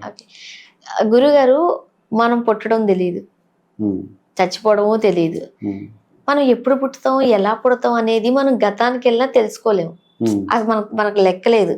కానీ ప్రతి మనిషికి ఉంటుంది నేను ఎప్పుడు చచ్చిపోతాను, ఎలా చచ్చిపోతాను, అసలు ఏం జరుగుతుంది, మంచి చావు ఉందా లేదా కదా. ఇప్పుడు ఏ మతంలో అయినా సరే పుట్టిన దానికన్నా నీ డెత్ ఏంటి, ఎట్లా చనిపోతున్నావు, సఫర్ అయ్యి చనిపోతావా, కొంతమంది అట్లా లేస్తారు అట్లా పడిపోతారు, కొంతమంది ఏళ్ళు సేవలు చేయించుకుని చచ్చిపోతారు. ఇవన్నీ చూస్తూ ఉంటున్నప్పుడు మనకు కూడా అనిపిస్తుంది అరే నేను నా ప్రాణం ఎట్లా పోతుంది తెలుసుకోవాలి అని. మరి మీ దగ్గర ఏమైనా అవకాశం ఉందా? ఒక ఆవిడ అండి మన హైదరాబాద్లోనే కూకట్పల్లిలో ఒక ఆవిడ నాకు కాల్ చేసి సార్ నాకు సెషన్ కావాలి, నేను స్పిరిచువల్గా లాస్ట్ 25 years నుంచి నేను ఉన్నా, నాకు మొత్తం స్పిరిచువాలిటీ అంతా నాకు వంట పట్టేసింది. ఓకే నేను ఎమోషన్ మీద కంట్రోల్ తెచ్చుకున్నాను, నేను స్పిరిచువాలిటీలో అది ఇది ఇది అది. సో నేను ఇప్పుడు ఎప్పుడు చనిపోతానని ఆ డేట్ తెలుసుకుంటే నేను ఇక్కడ నుంచి నా లైఫ్ని ప్లాన్ చేసుకుని ఎక్కడెక్కడికి వెళ్ళాలి, ఏమేమి చూడాలి, లేకపోతే ఆస్తులు మా పిల్లలకి ఎలా పంచాలి, మా కోడలకి నేను ఎలా చేయాలి, మా హస్బెండ్తో నేను ఏం చేసుకోవాలి అన్ని ప్లాన్ చేసుకుంటా. దీనికోసం నాకు ఇది ఒక్కటే ప్రశ్న అండి, ఏం చెప్పక్కర్లేదు అక్కర్లేదు అని చెప్పి ఆవిడ అంటే ఓకేనండి మీరు ఆ క్వశ్చన్ రాసుకోండి, దాంతోపాటు మీ లైఫ్లో కూడా ఇంకా చాలా ఇంపార్టెంట్ ఘట్టాలు ఇంకా చాలా ఉంటాయి కదా. ఎందుకంటే ఒకసారి సెషన్ చేసిన తర్వాత వన్స్ యూనివర్స్ డోర్స్ ఓపెన్ అయితే మనం ఏ ప్రశ్న అడగవచ్చు, మనకు ఒక 1 hour టైం ఉంటుంది. సో మిగిలిన క్వశ్చన్స్ కూడా రాసుకుని అంటే మిగిలిన ఇంపార్టెంట్ క్వశ్చన్స్ కూడా చాలా రాసుకున్నారు. ఆ టైంలో నేను వాళ్ళ ఇంటికి వెళ్ళి సెషన్ చేశాను. సో ఆవిడ సెషన్లోకి వెళ్ళారు, సెషన్లో చాలా పాస్ట్ లైఫ్స్ వచ్చాయి. ఓకే పాస్ట్ లైఫ్ చాలా చాలా డీప్గా వెళ్ళిపోయారు సెషన్లో, పాస్ట్ లైఫ్స్ వచ్చాయి, అన్ని ప్రశ్నలు అన్నిటికీ ఆన్సర్స్ దొరికాయి. అందులో ఈ క్వశ్చన్ కూడా నేను అడిగాను అనమాట. హైయర్ కాన్షియస్ గారు ఈవిడ ఎప్పుడు చనిపోవాలి అని తెలుసుకోవాలనుకుంటుంది, దానికోసమే ఈరోజు మెయిన్ సెషన్. ఎందుకంటే ఈవిడ ప్లాన్ చేసుకుంటుందంట మొత్తం, ప్లాన్ చేసుకుని అంతా ఇచ్చేసుకుంటుందంట. సో దయచేసి ఏమైనా పాసిబిలిటీ ఉంటుందని అడిగాను. ఏం చెప్పా తెలుసా, మీకు ఇదే ఫస్ట్ టైం లాస్ట్ టైం చెప్పడం. ఓకే మీరు ఎవరికి సెషన్ చేసినా సరే ఎవరి సెషన్లో ఈ క్వశ్చన్ అడగండి, అడిగినా మేము ఆన్సర్ చెప్పం. ఎందుకు చెప్పం అంటే పలానా డేటు టైం చెప్పిన తర్వాత ఈమె లైఫ్ అంతా మారిపోతుంది. చావు అంటే చాలా అరే నాకు టైం దగ్గరకు వచ్చేసిన వీళ్ళు హ్యాండిల్ చేయలేరు. ఎప్పుడు చనిపోతాం అనే విషయం తెలిస్తే మనుషులు హ్యాండిల్ చెయ్యలేరు, మనుషులకు ఎమోషన్స్కి దానికి దీనికి. వీళ్ళు యాక్చువల్గా చేయాల్సిందంతా చేయడం మానేసి ఏవో చేస్తారు, మొత్తం లైఫ్ అంతా గందరగోళం అయిపోద్ది. మీరు ఈ ప్రశ్న ఏ సెషన్లోని ఎవరికి అడగండి, అడిగినా మీకు ఆన్సర్ రాదు మేము చెప్పమని చెప్పారనమాట. కొంతమంది ఎందుకోనండి అప్పులు చేయొద్దు అని అనుకుంటారు, బట్ అప్పు చేస్తూనే ఉంటారు, అవి తీర్చలేరు, చాలా ఇబ్బందులు మనం చూస్తూ ఉంటాం. డైలీ మనం వార్తలు చూసినప్పుడు సూసైడ్కి గల ప్రధాన కారణాలు ఏంటి అని అంటే మోస్ట్ ఆఫ్ ది కేసెస్ కేవలం ఫినాన్షియల్ ప్రాబ్లమ్స్. మొన్నటికి మనం హైదరాబాద్లో చూసాం కదా, అట్లా మనకు చాలా పెయిన్ఫుల్ అనిపిస్తుంది. అరే ఏముంది ఈ రోజు బతుకుంటుంటే రేపైనా మనం సంపాదించుకోగలం కదా అని. దానికి కూడా సొల్యూషన్స్ ఉన్నాయా మీ దగ్గర? చాలా మంది వస్తుంటారండి ఫైనాన్షియల్ ప్రాబ్లమ్స్. ఒక్కొక్కరికి ఒక్కొక్క రకమైన సొల్యూషన్స్, ఒక్కొక్క రకమైన రీజన్స్, ఒక్కొక్క రకమైన పాస్ట్ ఉంటాయని మనం ముందే తెలుసుకున్నాం. అయితే ఇక్కడ అన్నింటికంటే చాలా ఇంపార్టెంట్ విషయం ఒకసారి హైయర్ కాన్షియస్ మాకు చెప్పారనమాట. ఒక ఆవిడ వచ్చారు, ఆవిడకి 2 కోట్ల రూపాయలు అప్పు కావాలి. ఓకే, 2 కోట్ల రూపాయలు అప్పు కావాలి. ఒక పర్సన్ దగ్గరికి వెళ్తే ఈ రోజు అంటారు, రేపు అంటారు, అది అవ్వట్లేదు. ఈ లోపల వేరే వాళ్ళు అప్పుల వాళ్ళందరూ ఇచ్చేస్తున్నారు. చాలా చాలా టెన్షన్లో ఉంది. ఆవిడ సెషన్లోకి వచ్చారనమాట. వస్తే అంత టెన్షన్లో ఉన్నారు కాబట్టి సర్గెట్ సెషన్ ద్వారా చేశాం. హైయర్ కాన్షియస్కి క్వశ్చన్ నేను అడిగాను, ఈవిడికి 2 కోట్లు అప్పు ఉంది, పలానా పర్సన్, ఆయన దగ్గరికి వెళ్తే ఈయనకి డబ్బులు వస్తాయంట, ఏంటి ఎప్పటికల్లా మనం ఏమైనా హెల్ప్ చేయవచ్చా ఏంటి అని క్వశ్చన్ అడిగితే ఫస్ట్ ఏం చెప్పారంటే, మీకు చాలా ఇంపార్టెంట్ విషయం చెప్తాను గుర్తుపెట్టుకోండి, అందరికీ చెప్పండి ఈ విషయం అని చెప్తూ, మీకు నాకు అడుగుతున్నారు, మీరు పుట్టినప్పటి నుంచి మీకు ఇప్పటిదాకా ఎన్ని సమస్యలు వచ్చాయి? కొన్ని వేలు, చిన్న చిన్నవి లెక్క పెట్టుకుంటే కొన్ని లక్షలు కూడా వచ్చి పెద్ద పెద్ద ప్రాబ్లమ్స్ ఎన్ని వచ్చాయి కౌంట్ చేయొచ్చు. అవి కూడా కొన్ని వచ్చాయి. ఆ ప్రాబ్లమ్స్ అన్ని మీకు ఉన్నాయా ఇప్పుడు? లేవు కదా.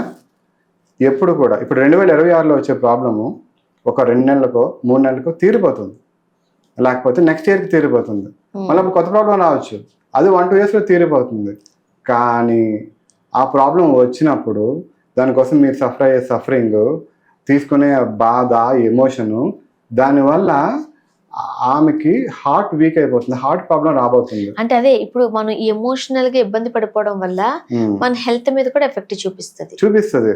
బీపీలు, షుగర్లు, అలాగే ఇవన్నీ క్రియేట్ అవుతాయి త్రూ ఎమోషన్.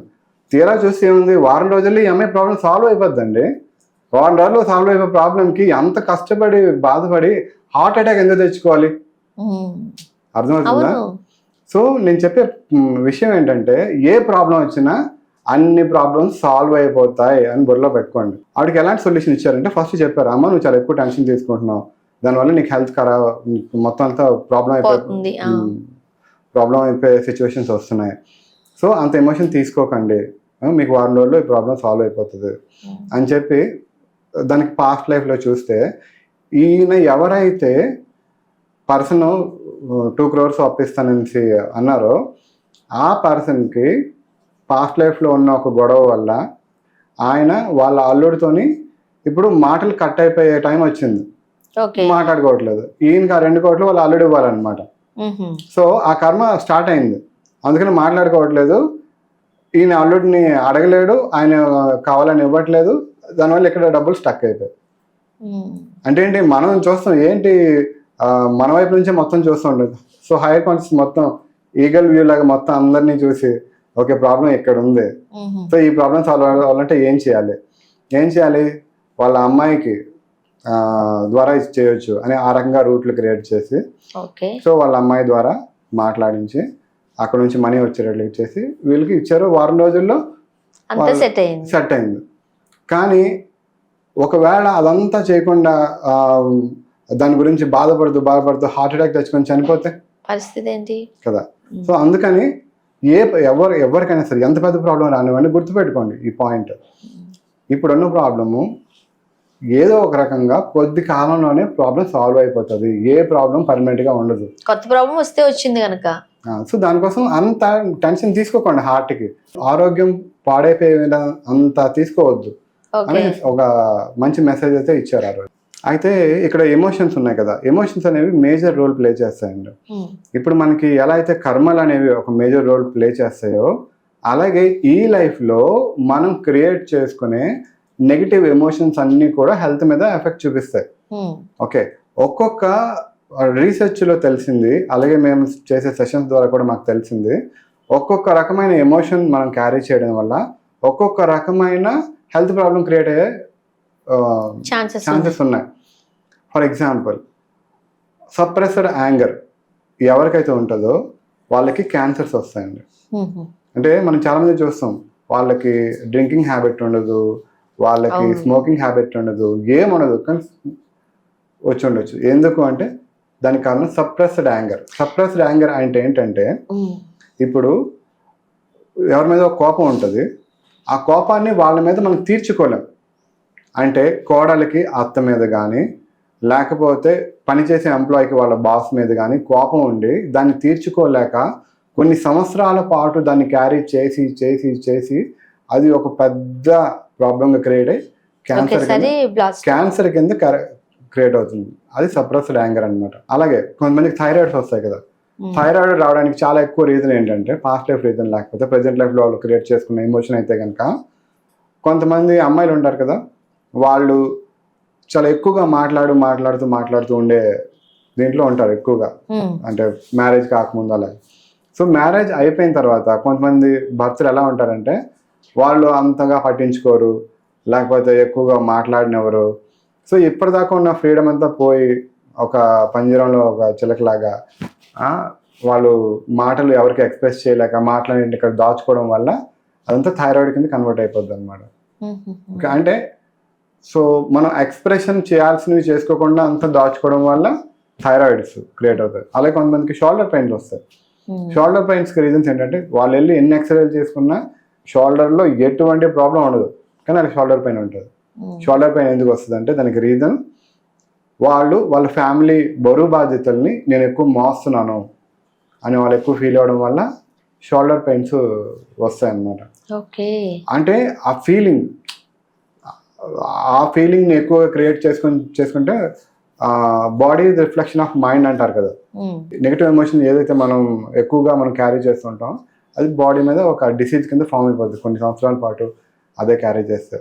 అలాగే షోల్డర్ పెయిన్, ఇప్పుడు వెన్నెముకకి సంబంధించిన ప్రాబ్లం వచ్చింది అనుకోండి, వెన్నెముక మన బాడీ సపోర్ట్ సిస్టమ్ కదా. ఎవరైతే వాళ్ళ లైఫ్లోని కెరీర్లోని నాకు ఎవరు సపోర్ట్ లేరు, అన్ని పనులు నేనే చేసుకుంటున్నాను, నాకు మా హస్బెండ్ నుంచి సపోర్ట్ లేదు, మా పేరెంట్స్ నుంచి సపోర్ట్ లేదు, ఫైనాన్షియల్గా లేకపోతే నాకు అన్నదమ్ముల నుంచి సపోర్ట్ లేదు అని ఎవరైతే ఎక్కువగా ఫీల్ అవుతూ ఉంటారో వాళ్ళకి వెన్నెముకకి సంబంధించిన డిసీజెస్ వచ్చే ఛాన్స్ ఉంటాయి. దీనికి సొల్యూషన్ ఏంటో తెలుసా అండి? చాలా సింపుల్, ఆ ఎమోషన్ రిలీజ్ చేయడమే. అంతే. ఎప్పుడైతే వాళ్ళు రివర్స్ గా ఎమోషన్ ని ఫీల్ అవ్వకుండా ఆపోజిట్ గా ఫీల్ అవడం స్టార్ట్ చేశారో ఆటోమేటిక్ గా స్లోగా డిసీజ్ అన్ని తగ్గిపోతాయి. ఇప్పుడు మీరు చెప్తుంటే నాకు ఒకటి అనిపించిందండి, ఇప్పుడు ఈ జనరేషన్ లో ఉన్నాం, గత జన్మ తీసుకెళ్తున్నారు, అక్కడ ఏం జరుగుతుందో తెలుస్తుంది. సాధారణంగా మనము తెనాలి రామకృష్ణ, రామాయణం, మహాభారతం, అసలు శ్రీకృష్ణార్జున యుద్ధం ఎలా జరిగింది, అప్పుడు సత్యభామ ఎలా ఉండేవారు రాజుల కాలంలో, అక్కడ ఒకసారి తెలుసుకోవాలనిపిస్తుంది. ఇప్పుడు టైం ట్రావెలింగ్ అంతా సినిమాలు కాన్సెప్ట్ ఎందుకు అంత హిట్ అవుతాయంటే మనం అక్కడికి వెళ్ళేసరికి ఒకలా ఫీల్ అవుతాం మనం. అదేమైనా సాధ్యమవుతుందండి మీ దగ్గర? యాక్చువల్గా అలాంటిది సాధ్యపడదండి. యాక్చువల్గా అలా మనం చేయాల్సిన అవసరం కూడా రాదు.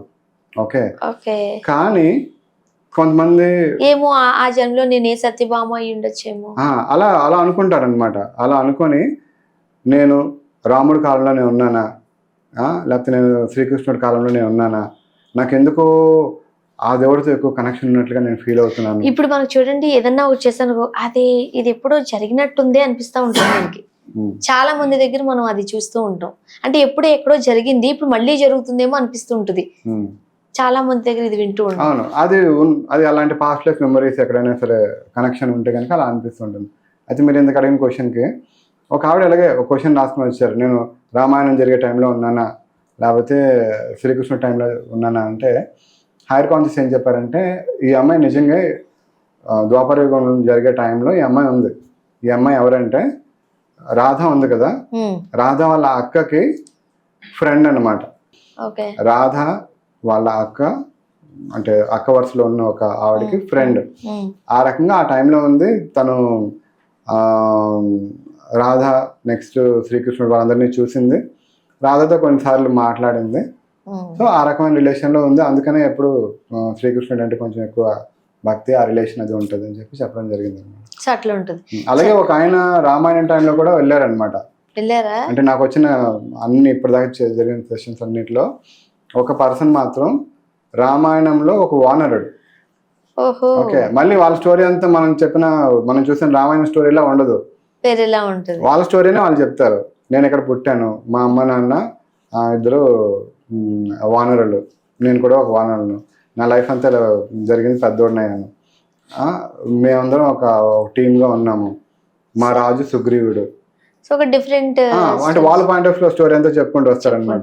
చెప్పుకుంటూ వచ్చి యుద్ధం జరిగింది, యుద్ధం తర్వాత మళ్ళీ మా రాజు సుగ్రీవుడు మమ్మల్ని పాలిస్తున్నాడు. ఇప్పుడు నీకు మ్యారేజ్ ఎలా జరిగిందంటే, నేను ఇప్పుడు ఒక అమ్మాయిని మ్యారేజ్ చేసుకోవాలంటే మేము ఇప్పుడు ద్వంద్వ యుద్ధం చేయాలి. నేను వెళ్ళాను, వాళ్ళతో యుద్ధం చేశాను, మొత్తానికి నేను గెలిచాను, అమ్మాయిని మ్యారేజ్ చేస్తున్నాను, మళ్ళీ పిల్లలు పెట్టారు. ఆ స్టోరీ అలా అలా ఆ పాయింట్ ఆఫ్ వ్యూ, ఎందుకంటే ఆయన పాస్ట్ లైఫ్ కాబట్టి. ఇప్పుడు చాలా మంది ఇదే నా జీవిత లక్ష్యం అంటూ ఉంటారు, ఇదే నేను చేయాల్సింది అంటూ ఉంటారు. కొంతమంది అలా ఏమీ లేకుండా కూడా బతికేస్తూ ఉంటారు నాలాగా. ఏముందరు అట్లా పోతుంది, ఎట్లా పోతే అట్లా పోతా అనుకుంటారు. కానీ ఎక్కడో చోట డెస్టినీ కామా పెట్టుకుంటూ వచ్చి 2 చెక్కలు పడుతుంది, నువ్వు ఆగు అది కాదు అని. అదేదో ముందే తెలుసుకుంటే గొడవ లేని పని కదా. అలా మన ఇదే నా కర్తవ్యం, నా జీవిత లక్ష్యం తెలుసుకోవచ్చా? తెలుసుకోవచ్చు అండి. జనరల్గా మనకి ఎగ్జాక్ట్గా నువ్వు ఈ పని చేయాలి లేకపోతే ఇది చేయాలని ఎగ్జాక్ట్గా సూచించకపోవచ్చు, కానీ చాలామంది అడిగే క్వశ్చన్స్లో నా జీవిత లక్ష్యం ఏంటి అన్న క్వశ్చన్ కూడా రాసుకుంటారు, లేకపోతే ఈ లైఫ్ నేను తీసుకున్న పర్పస్ ఏంటి ఓకే అని రాసుకుంటారు. అప్పుడు చెప్తారనమాట, నువ్వు అన్ని పర్పస్ ఇంకా స్టార్ట్ అవ్వలేదు, ఓకే ఒక 4 yearsలో స్టార్ట్ అవ్వబోతుంది అని. కానీ లేకపోతే నీ పర్పస్ స్టార్ట్ అయింది, నువ్వు ప్రజెంట్ జాబ్ చేస్తున్నావు కదా, జాబ్తో పాటు నువ్వు ఎక్కువ యానిమల్స్కి సర్వ్ చేయాల్సిన ఇది ఉంది, నువ్వు చేసుకుంటూ నీకు కలిగినప్పుడు అంతా అది చెయ్యు. లేకపోతే స్పిరిచువల్గా నువ్వు ఇంకా బాగా డెవలప్ అవ్వాలి అని ఏదైతే మెయిన్ పర్పస్ ఉంటుందో అది చెప్పే ఛాన్సెస్ కొన్ని ఉంటాయి. అయితే ఏంటంటే ఈ లైఫ్ పర్పస్ అంటే అందరూ చాలా పెద్ద ఏవో చేస్తారని ఉండదండి. 90% పీపుల్ అందరూ కూడా వాళ్ళకున్న రిలేషన్స్, వాళ్ళకున్న బంధాలు, వాళ్ళ ఫ్యామిలీలో వాళ్ళందరూ ఏదైతే అనుకుని వచ్చారో అవి కరెక్ట్గా చేస్తే సరిపోతుంది, అదే లైఫ్ పర్పస్ వస్తారు. ఓకే, ఇప్పుడు ఫర్ ఎగ్జాంపుల్ మా మదర్ తీసుకుంటే ఆమె పెద్ద లైఫ్ పర్పస్ ఏం లేదు, మా అందరినీ చక్కగా చూసుకోవడం, మా ఫాదర్ని చక్కగా చూసుకోవడం, లైఫ్ని చాలా చక్కగా లీడ్ చేయడం, అంతవరకే. ఓకే, మా అమ్మగారు ఒకసారి నేను అడిగినప్పుడు తన లైఫ్ పర్పస్ కంప్లీట్ అయిపోయింది. చాలా మంది అట్లానే ఉంటారు, తన లైఫ్ పర్పస్ కంప్లీట్ అయింది, తను ఏదైతే చేయాలని వచ్చింది లైఫ్ లో తను చాలా చక్కగా చేసేసింది.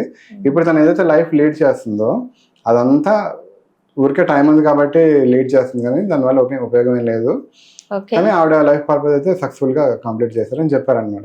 సో అలాగా ఎక్కువ లైఫ్ పర్పస్లు మన ఫ్యామిలీతోనే ఉంటాయండి, ఫ్యామిలీతోని రిలేషన్స్తోని వాటితోనే ఉంటాయన్నమాట. ఇంకోటి కూడా ఏంటంటే చాలా మందికి ఇప్పుడు ఒకప్పటి కాలంలో యుద్ధాలు జరిగేవి, లేకపోతే శత్రువులందరూ ఎక్కడో బయట చాలా దూరంగా ఉండేవాళ్ళు, వాళ్ళతో వాళ్ళు కొట్టుకోవడం అవన్నీ జరిగేవి. ఇప్పట్లో ఆ శత్రువులందరూ ఫ్యామిలీలోనికి వచ్చేసారనమాట.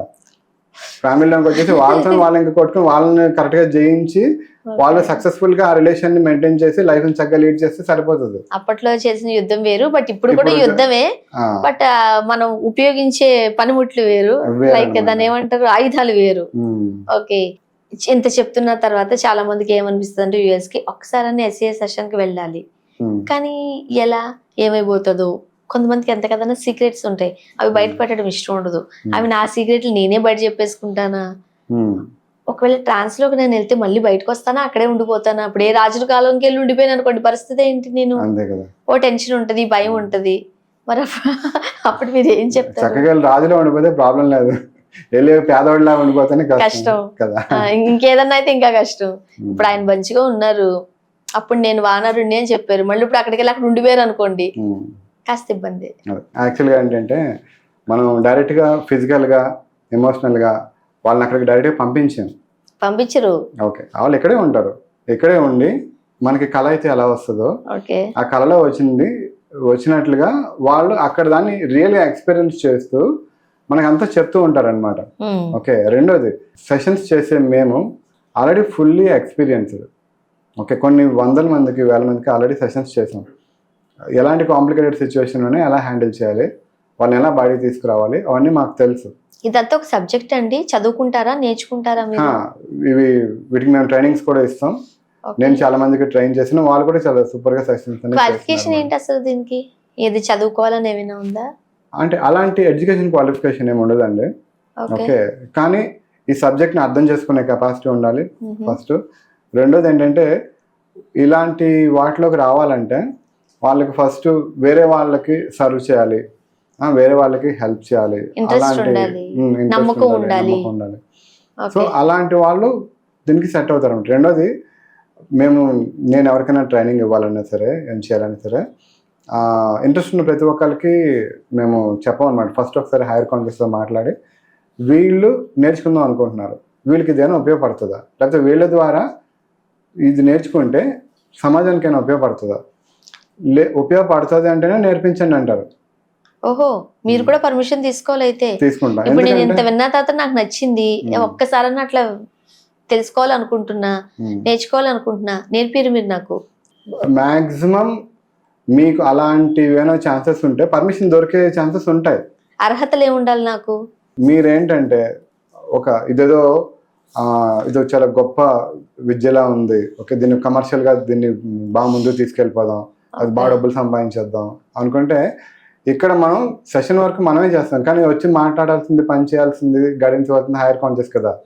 సో వాళ్ళకి ఎలాంటి వాళ్ళు ఏంటి, ఎవరితో వర్క్ చేయాలి, ఎవరితో వర్క్ చేయకూడదని వాళ్ళకి ఒక ఇది ఉంటుంది అనమాట. ఓకే, అందుకని వాళ్ళు కూడా ఈ పర్సన్ ఎలాంటి వాళ్ళు అనేది ఆలోచించి సజెస్టబుల్ అయితేనే వాళ్ళు సజెస్ట్ చేస్తారు. లేదు అంటే ఈయన వచ్చిన పర్పస్ వేరే ఉంటది కదా, అందరూ ఒకటే పర్పస్ రారు కదా. మీకు ఆ పర్పస్ లో మీరు వెళ్ళండి, అందులో మీరు ఇంకా బాగా సంపాదించవచ్చు, మీ తెలివితేటలు అక్కడ బాగా ఉపయోగించుకోవచ్చు అని చెప్తారండి. ఇప్పుడు మీరు మీ పాత్ ని ఫాలో అయిపోతున్నారు, ఓకే, మీరు కమర్షియల్ మైండ్ సెట్ లేదు, అసలు ఎందుకు ఇంట్రెస్ట్ వచ్చింది మీకు? మిమ్మల్ని ఏమి ఇన్స్పైర్ చేసింది? యాక్చువల్గా నేను ఒక సాఫ్ట్వేర్ ఇంజనీర్గా ఉండేవాడిని అండి. సాఫ్ట్వేర్ ఇంజనీర్లు చాలా మట్టుకు ఇవి నమ్మరు కదా. చాలా మటుకు నమ్మకపోవడం అలాగేం లేదండి. ఏ ప్రొఫెషన్లో అయినా అందరూ నమ్మే వాళ్ళు ఉంటారు, నమ్మని వాళ్ళు ఉంటారు, అన్ని ప్రొఫెషన్స్ లోనే ఉంటారు. చెప్పరేమో అంతే. ప్రొఫెషన్స్ కి దానికి సంబంధం లేదు. ఓకే, ఇప్పుడు ఆ బిలీఫ్ చేయాల్సిన టైం వచ్చినప్పుడు మనకి అందులో పాత ఉంటే ఆటోమేటిక్ ఆ బిలీఫ్ అనేది వస్తుంది అనమాట. ఇప్పుడు సాఫ్ట్వేర్ ఇంజనీర్ అంటే లక్షల్లో జీతాలు, మినిమం 5 అంకెలు ఉంటాయి. ఇటువైపు మీరు వచ్చేస్తే అంత ఉంటుందో ఉండదో తెలియదు. మళ్ళీ స్టార్ట్ అంటే 0 నుండి స్టార్ట్ చేయాలి, ఇంట్లో అమ్మా నాన్నలు ఒప్పుకోవాలి, పెళ్ళైతే వైఫ్ పర్మిషన్ తీసుకోవాలి, ఇన్ని లెక్కలు ఉంటాయి. ఆ సాఫ్ట్వేర్ ఉద్యోగం కష్టపడి చదివిస్తే ఆ దారి కాదు నాది, నేను ఈ దారి పోతాను అన్నారు అనుకోండి. అయితే ఏంటంటే చాలా సింపుల్ అండి. నేను స్పిరిచువల్గా ఈ పాత్రలోనే ఉండేటప్పుడు, ఓకే, నేను ఫస్ట్ పార్ట్ టైంగా దీన్ని స్టార్ట్ చేశాను. నా జాబ్ చేసుకుంటూ పార్ట్ టైంగా నేను స్టార్ట్ చేశాను. చాలా ఫ్రీ సెషన్స్ చేశాను, తర్వాత పెయిడ్ సెషన్స్ చేశాను. అలా నేను హైయర్ కాన్షియస్ గైడెన్స్తోని నేను చార్జ్ చేసుకుంటూ కూడా సెషన్స్ అవన్నీ చేసుకుంటూ ముందుకు వెళ్తున్నాను. ఓకే, అయితే నాకు వెళ్ళే పాత్రలో నాకు అర్థమైంది ఏంటంటే, ఇది చిన్నది కాదు. ఓకే, అలాగే అందరికీ వచ్చేది కాదు, చాలా రేర్గా. సెషన్లో చాలాసార్లు చెప్తూ ఉంటారనమాట. అప్పుడు నేను సిల్లీగా తీసుకునేవాడిని, అంత అంటే స్టార్టింగ్లో. సో వీళ్ళు ఏం చెప్పేవాళ్ళంటే, మీరు ఒక్కొక్క సెషన్ చేస్తారండి ఫ్యూచర్లో, ఆ సెషన్కి ₹1 కోటి వాళ్ళు పే చేసినా తక్కువే అవుతుంది, అంత గొప్ప సెషన్స్ మీరు చేస్తారు అంటే అంత రిజల్ట్ వాళ్ళకి వస్తుంది అనమాట. ఒక లైఫ్ సేవింగ్గా ఉందండి అది. దానికి ఎంత వాల్యూ కట్టచ్చు. లేకపోతే ఇద్దరు వైఫ్ అండ్ హస్బెండ్ బాగా కొట్టుకొని విడిపోయి లైఫ్ అంతా సఫర్ అవ్వాల్సింది ఉంది, అది సాల్వ్ అయింది అనుకోండి. ఎంతది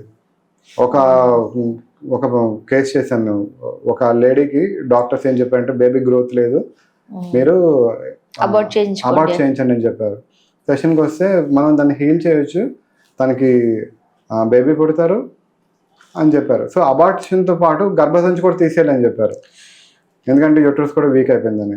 సో పిల్లలు లేకుండా జీవితాంతం వాళ్ళు ఎంత నరకం అనుభవించాలి. అలాంటిది వాళ్ళు చక్కగా ఇప్పుడు పిల్లలు పుట్టి హ్యాపీగా లైఫ్ లీడ్ చేయొచ్చు. అసలు దానికి ఎంత వాల్యూ మనం కట్టొచ్చు కదా. సో అదంతా నాకు అప్పుడు అర్థం కాలేదు, కానీ తర్వాత చేస్తుంటే నాకు అర్థమైంది ఇది చాలా వాల్యుబుల్, పవర్ఫుల్. అలాగే మనం మామూలుగా మనుషులతో ఇంటరాక్ట్ అవ్వడం వేరు, ఒక హైయర్ కాన్షియస్తోని, అలాగే ఏంజల్స్తోని, మాస్టర్స్తోని. కొన్నిసార్లు మా సెషన్స్లో మనకి టాపిక్ రాలేదు కానీ దేవీ దేవతలు వాళ్ళు కూడా వస్తూ ఉంటారు అనమాట. సో వాళ్ళు వచ్చి మాట్లాడుతూ ఉంటారు. సో వాళ్ళతో మాట్లాడడం అనేది ఒక రకమైన అదృష్టం లాంటిదే కదండి. సో నేను దీని ఇంపార్టెన్స్ నేను తెలుసుకొని నాకు మీరు ఏదైతే చెప్పారో పేరెంట్స్ నుంచి, వైఫ్ నుంచి, ఆ అప్లికేషన్స్ అన్ని నాకు కూడా వచ్చాయి. అలాగే నేను కూడా లైఫ్ని, నా సాఫ్ట్వేర్ ఇంజనీర్ కెరియర్ ఇది చూసుకొని దీన్ని ఇంపార్టెన్స్ని నేను తెలుసుకొని మెల్లగా నేను ట్రాన్సిషన్ చేసుకున్నాను అనమాట. మెల్లగా ట్రాన్సిషన్ చేసుకొని ఇప్పుడు నాకు నేను ఫుల్ టైమ్గా లాస్ట్ 3 years నుంచి చాలా మందికి హెల్ప్ చేస్తూ దీన్ని లీడ్ చేసుకుంటూ ముందుకు వెళ్తున్నాం. ఇప్పుడు హైయర్ కాన్షియస్ మనతో మన భాషే మాట్లాడతారా అండి? వాళ్ళకంటూ సెపరేట్ భాష ఉంటుందా? మన భాష మాట్లాడతారండి. మనం తెలుగు వాళ్ళైతే తెలుగే మాట్లాడతారు, హిందీ వాళ్ళైతే హిందీ మాట్లాడతారు. మనకి ఏదైతే అర్థమవుతుందో మన లాంగ్వేజ్ ఏదైతే ఉందో దాంట్లోనే వాళ్ళు మాట్లాడతారు. ప్రాబ్లం లేదు. ఇప్పుడు చాలా సింపుల్ అండి, అంటే వేరే రకంగా చెప్తున్నా. ఇప్పుడు మీరు ఇక్కడ విజయవాడ వెళ్ళారు, దుర్గమ్మకి మీరు దండం పెట్టుకున్నారు. కాశ్మీర్లో వెళ్తే వేరే దేవుడు ఉంటారు, తెలుగులోనే దండం పెట్టుకుంటారా? తెలుగులోనే దండం పెట్టుకుంటాం. మరి అంటే ఆ దేవుడికి తెలుగు వస్తుందా? అది మనకు తెలియదు. మనమైతే దేవుడు ఆ భాషలో అంటే మనం దండం పెట్టుకుంటే ఓకే దేవుడికి రీచ్ అవుతుంది కదా, అవుతుంది. సో అక్కడ లాంగ్వేజ్ బ్యారియర్ ఏమి ఉండదండి. అంటే దేవుడు మనం ఏ స్టేట్కి వెళ్ళినా సరే మన భాషలోనే మనం దండం పెట్టుకుంటాం, అక్కడ దేవుడికి రీచ్ అవుతుంది. అలాగే ఈ సెషన్స్ లో కూడా అంతే. ఒక్కొక్కరు ఎక్కడెక్కడ పుట్టినా సరే లేకపోతే ఏదన్నా సరే మనకి ఉన్న లాంగ్వేజ్ లోనే మాట్లాడతారు. అంటే దేవుడికి అన్ని భాషలు వచ్చు కదా, అంటే ఆ బాడీకి ఏ లాంగ్వేజ్ తెలుసో ఆ లాంగ్వేజ్ నుంచే మాట్లాడతారు. ఈ ప్రాసెస్ కూడా డిజైన్ చేయబడింది ఎలా అంటే జనాలకి ఎలా ఉపయోగపడుతుందో ఆ రకంగా డిజైన్ చేయబడింది కదా. సో ఆ రకంగా ఆ లాంగ్వేజ్ లోనే మాట్లాడతారు. ఓకే రవికాంత్ గారు, ఇప్పుడు ఈ అమ్మాయిని పెళ్లి చేసుకోవాలా లేదా, లేదంటే ఈ అబ్బాయిని పెళ్లి చేసుకోవాలా లేదా, చాలా మంది ప్రేమిస్తారు. కాకపోతే ఎక్కడో చిన్న డౌట్ ఉంటది, అమ్మో రేపు పొద్దుటి వీడు నన్ను ఎలా చూసుకుంటాడో అని. ఎందుకంటే మనం ఎక్కడ ఏ మీడియాలో చూసినా ఇలాంటి ఇబ్బందికరమైన పరిస్థితులే. ప్రేమించినప్పుడు పువ్వులు ఇచ్చినప్పుడు చాలా బాగుంటది, కానీ తర్వాత దాన్ని ముళ్ళిచ్చి గుచ్చుతున్నారు. అది అమ్మాయి అబ్బాయి అనేది పక్కన పెడితే అసలు ఎలా ఉంటది, పువ్వే ఉంటదా ముళ్ళు ఉంటదని టెన్షన్ ఉంటది. కాబట్టి మీ దగ్గరకు వచ్చి సెషన్ చేయించుకుని ఓకే వీడితో నాకు పువ్వే ఉంది ముళ్ళు లేవు అని తెలుసుకోవచ్చా? అలా తెలుసుకుని హ్యాపీగా పిల్లల్ని కానీ కాపురం చేసుకునే వాళ్ళు ఉన్నారా? లేదు అమ్మో ఇది వీడిని పెళ్లి చేసుకున్నా లేకపోతే ఈమెను పెళ్లి చేసుకున్నా నీ బతుకు పువ్వు కాదురా బాబు ముళ్ళు అవుతుందని చెప్పి జాగ్రత్త చెప్పిన సందర్భాలు కూడా ఉన్నాయా? ఉన్నాయండి, రెండు రకాలుగా ఉన్నాయి. మీకు ఒక ఎగ్జాంపుల్ చెప్తాను. ఒక అమ్మాయి ప్రేమించిన తర్వాత చాలా డీప్ లో ఉన్నారు, కానీ అన్ఫార్చునేట్లీ వాళ్ళ పేరెంట్స్ వేరే అబ్బాయి నుంచి పెళ్లి చేసి అదర్ కంట్రీస్కి పంపించిన తర్వాత తెలిసిన విషయం ఏంటంటే ఆ అబ్బాయికి చాలా ప్రాబ్లమ్స్ ఉన్నాయి, హెల్త్ ప్రాబ్లమ్స్ ఉన్నాయి. ఓకే సో తను సరిగ్గా చూసుకోవట్లేదు, ఏ రకంగా తను హ్యాపీగా లేదన్నమాట. తర్వాత ఏంటి తను అక్కడ నుంచి ఎక్కడికి వచ్చేసింది అనమాట. ఎక్కడికి వస్తే మళ్ళీ అబ్బాయి రెడీగానే ఉన్నాడు మ్యారేజ్ చేసుకోవడానికి. ఓకే సో ఇప్పుడు ఏంటి, ఫస్ట్ ఆ అమ్మాయికి డైవర్స్ కావాలి, దాని తర్వాత ఈ అబ్బాయిని మ్యారేజ్ చేసుకోవాలి వద్దా. సో హైయర్ కొంచెం సెషన్ చేశారు. ఫస్ట్ డైవర్స్ కావాలి కాబట్టి దానికోసం సెషన్ చేశారు, అదంతా అయిపోయింది. ఇప్పుడు ఈ అబ్బాయిని చేసుకుంటే లైఫ్ ఎలా ఉంటుంది నాకు కరెక్ట్గా చెప్పండి, దాన్ని బట్టి నేను చూస్ చేసుకుంటానంటే పాస్ట్ లైఫ్ చూపించి ఈ అబ్బాయి నీ సోల్మేట్ కాదు చెప్పేశారు. సో ఈ అబ్బాయి నువ్వు మ్యారేజ్ చేసుకున్నా మళ్ళీ నీకు సేమ్ లైఫ్ రిపీట్ అవుతుంది. మీరు చాలా కాలం నుంచి లవ్ చేసుకున్నారు, కానీ మ్యారేజ్ అయిన తర్వాత ముందు పువ్వు అనుకునేది తర్వాత ముళ్ళు ఖచ్చితంగా అవుతుంది.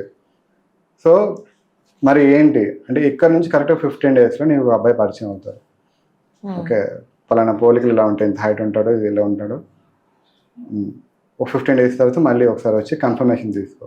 అంటే మళ్ళీ 15 days తర్వాత ఈ లోపల ఒక అబ్బాయి పరిచయం అయ్యాడు, తనకేం తెలియదు, మామూలుగా జస్ట్ పరిచయం అయ్యాడు. సో ఈ అబ్బాయిని మ్యారేజ్ చేసుకోవచ్చు. అంటే హైయర్ కాన్షియస్ మళ్ళీ పాస్ట్ లైఫ్ చూపించి మీ ఇద్దరు సోల్మేట్స్, మీరు చక్కగా మ్యారేజ్ చేసుకోవచ్చు. మీది ఆటోమేటిక్గా మీ ఇద్దరు రిలేషన్ అనేది స్టార్ట్ అవుతుంది.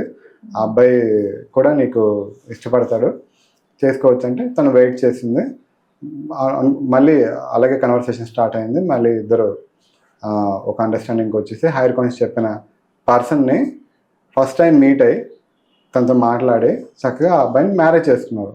ఇప్పుడు హ్యాపీగా ఉన్నారు. తను ఇప్పుడు 7th month ప్రెగ్నెంట్ అనుకుంటా.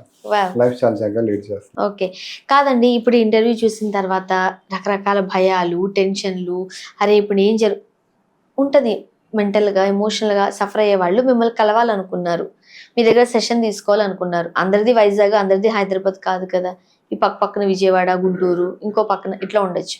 ఎట్లా అప్రోచ్ అవ్వాలి మిమ్మల్ని? ఇక్కడ ఈ సెషన్స్ అనేవి ఇప్పుడు మేము అడ్వాన్స్ లెవెల్లో చేస్తూ స్పిరిచువల్ కాన్షియస్నెస్ యాక్టివేషన్ ప్రాసెస్ అనేది ఆన్లైన్లో కూడా చేస్తున్నాం.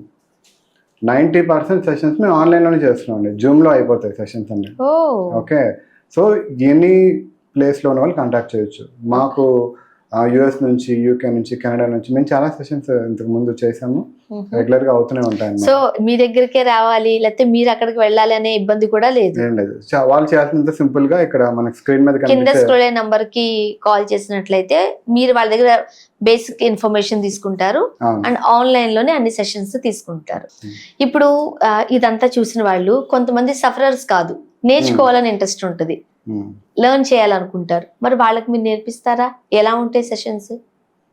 జనరల్ గా ఇది నేను లైవ్ లో ఆన్లైన్ లో చెప్తూ ఉంటాను అండి. ఓకే, డైలీ ఒక 1 hour సెషన్ ఉంటుంది. అలా ఇది ఒక 6 months ప్రోగ్రామ్ అనమాట. 6 months ప్రోగ్రామ్ ఉంటుంది. ఈ 6 months లోపల 1 month 1.5 month లో వాళ్ళకి థియరీ క్లాసెస్ మొత్తం అన్ని వాళ్ళకి చేయించడం జరుగుతుంది. ఈ 1.5 month లో వాళ్ళకి సెషన్స్ ఎలా చేయాలి ఏంటి మొత్తం గ్రిప్ వచ్చేస్తుంది అనమాట. వాళ్ళు 1.5 month లో వాళ్ళ ఓన్ సెషన్స్ వాళ్ళు స్టార్ట్ చేయొచ్చు. ఇప్పుడు ఎవరైతే బ్యాచ్ ఉంటారో ఆ బ్యాచ్ లో ఉన్న వాళ్ళు అందరూ ఒకరికొకరు సెషన్ చేసుకోవచ్చు, లేదంటే వాళ్ళ ఫ్రెండ్స్ కి, రిలేటివ్స్ కి, వాళ్ళ చుట్టుపక్కల ఉన్న వాళ్ళందరికీ సెషన్స్ చేయొచ్చు. అలా సెషన్స్ చేస్తూ వాళ్ళు మళ్ళీ గ్రూప్ కాల్లో నేను వాళ్ళకి మాట్లాడేటప్పుడు వాళ్ళు ఏమేమి మిస్టేక్స్ చేస్తున్నారు, ఎలా దాన్ని సరిదిద్దుకోవాలి ఏంటి నేను గైడ్ చేస్తూ ఉంటాను. అలాగే 6 months లో వాళ్ళు ఫుల్ ఫ్లెడ్జ్డ్గా వాళ్ళంతటి వాళ్ళు నేను ఇప్పుడు ఎలా అయితే సెషన్ చేయగలుగుతున్నానో అంత లెవెల్లో వాళ్ళు చేసుకునేటట్టుగా వాళ్ళకి ఫుల్ సపోర్ట్ అంతా అందించడం జరుగుతుంది. సూపర్ అండి. సో డిజైన్ చేశారు మీరు ముందుగానే. సో చూసారు కదండి, మీకు ఫినాన్షియల్ ప్రాబ్లం ఉన్నా, ఎవరిని పెళ్లి చేసుకోవాలి అనే టెన్షన్ ఉన్నా, లేదు నేను ఏం చదువుకోవాలి, నా కెరీర్ ఎక్కడ బాగుంటుంది అని మీరు తెలుసుకోవాలనుకున్నా, ఇవన్నీ కాదు, అంత హ్యాపీగానే ఉన్నా ఎక్కడో ఒక మానసికంగా ఇబ్బంది పడుతున్నాం అంటే గత జన్మలో జరిగిన కర్మమా, పాపమా, మనల్ని వెంటాడుతుందా, ఇలా రకరకాల సందేహాలు ఉంటాయి. కాబట్టి అది ఎలాంటి ప్రాబ్లం అయినా కింద స్క్రోల్ అయిన నెంబర్కి కాల్ చేయండి. రవికాంత్ గారు మీకు అవైలబుల్గా ఉంటారు. ఇన్ కేస్ ఇలా ఇంటర్వ్యూస్లో ఉంటే మాత్రమే ఫోన్ లిఫ్ట్ చేయలేరు, అఫ్ కోర్స్ కాల్ బ్యాక్ కూడా చేస్తారు. అండ్ మీరు ఎక్కడున్నా సరే, యుఎస్లో ఉన్నా, యూకేలో ఉన్నా, యూరప్లో ఉన్నా, ఎక్కడున్నా సరే ఆన్లైన్ సెషన్స్ మీకు ఇస్తారు. కాబట్టి టెన్షన్ పడాల్సిన అవసరం అయితే లేదండి. అండ్ రవికాంత్ గారు మాటలు విన్న తర్వాత నేను చేస్తే బాగుంటుంది, నేను నేర్చుకుంటే బాగుంటుంది అనే ఇంట్రెస్ట్ ఉన్న వాళ్ళకి కూడా ఇది ఒక 6 months ప్రోగ్రామ్. రవికాంత్ గారు చెప్పినట్లు మీరు 1.5 month లోనే మీరు ప్రాక్టీస్ కూడా చేయొచ్చు. అది ఎవరైనా లెర్నర్స్ ఉన్నారు కావాలని అనుకున్న వాళ్ళు రవికాంత్ గారితో మీరు మాట్లాడినట్లయితే ఫుల్ డీటెయిల్స్ అని మీకు అందిస్తారండి. Thank you so much Ravikanth గారు. చాలా మంది డాక్టర్స్ నయం చేయలేనివి, ఎంత కౌన్సిలింగ్కి వెళ్ళినా, ఎన్ని కౌన్సిలర్స్తో మాట్లాడినా ఆ ఇబ్బందుల నుంచి బయటపడలేని వాళ్లకు చాలా సింపుల్ గా మీరు బయట తీసుకొస్తున్నారు. థ్యాంక్ యూ సో మచ్ అండి. థ్యాంక్ యూ అండి. Thank you very much. మీతో మాట్లాడినందుకు చాలా హ్యాపీగా ఉందండి. థ్యాంక్ యూ అండి.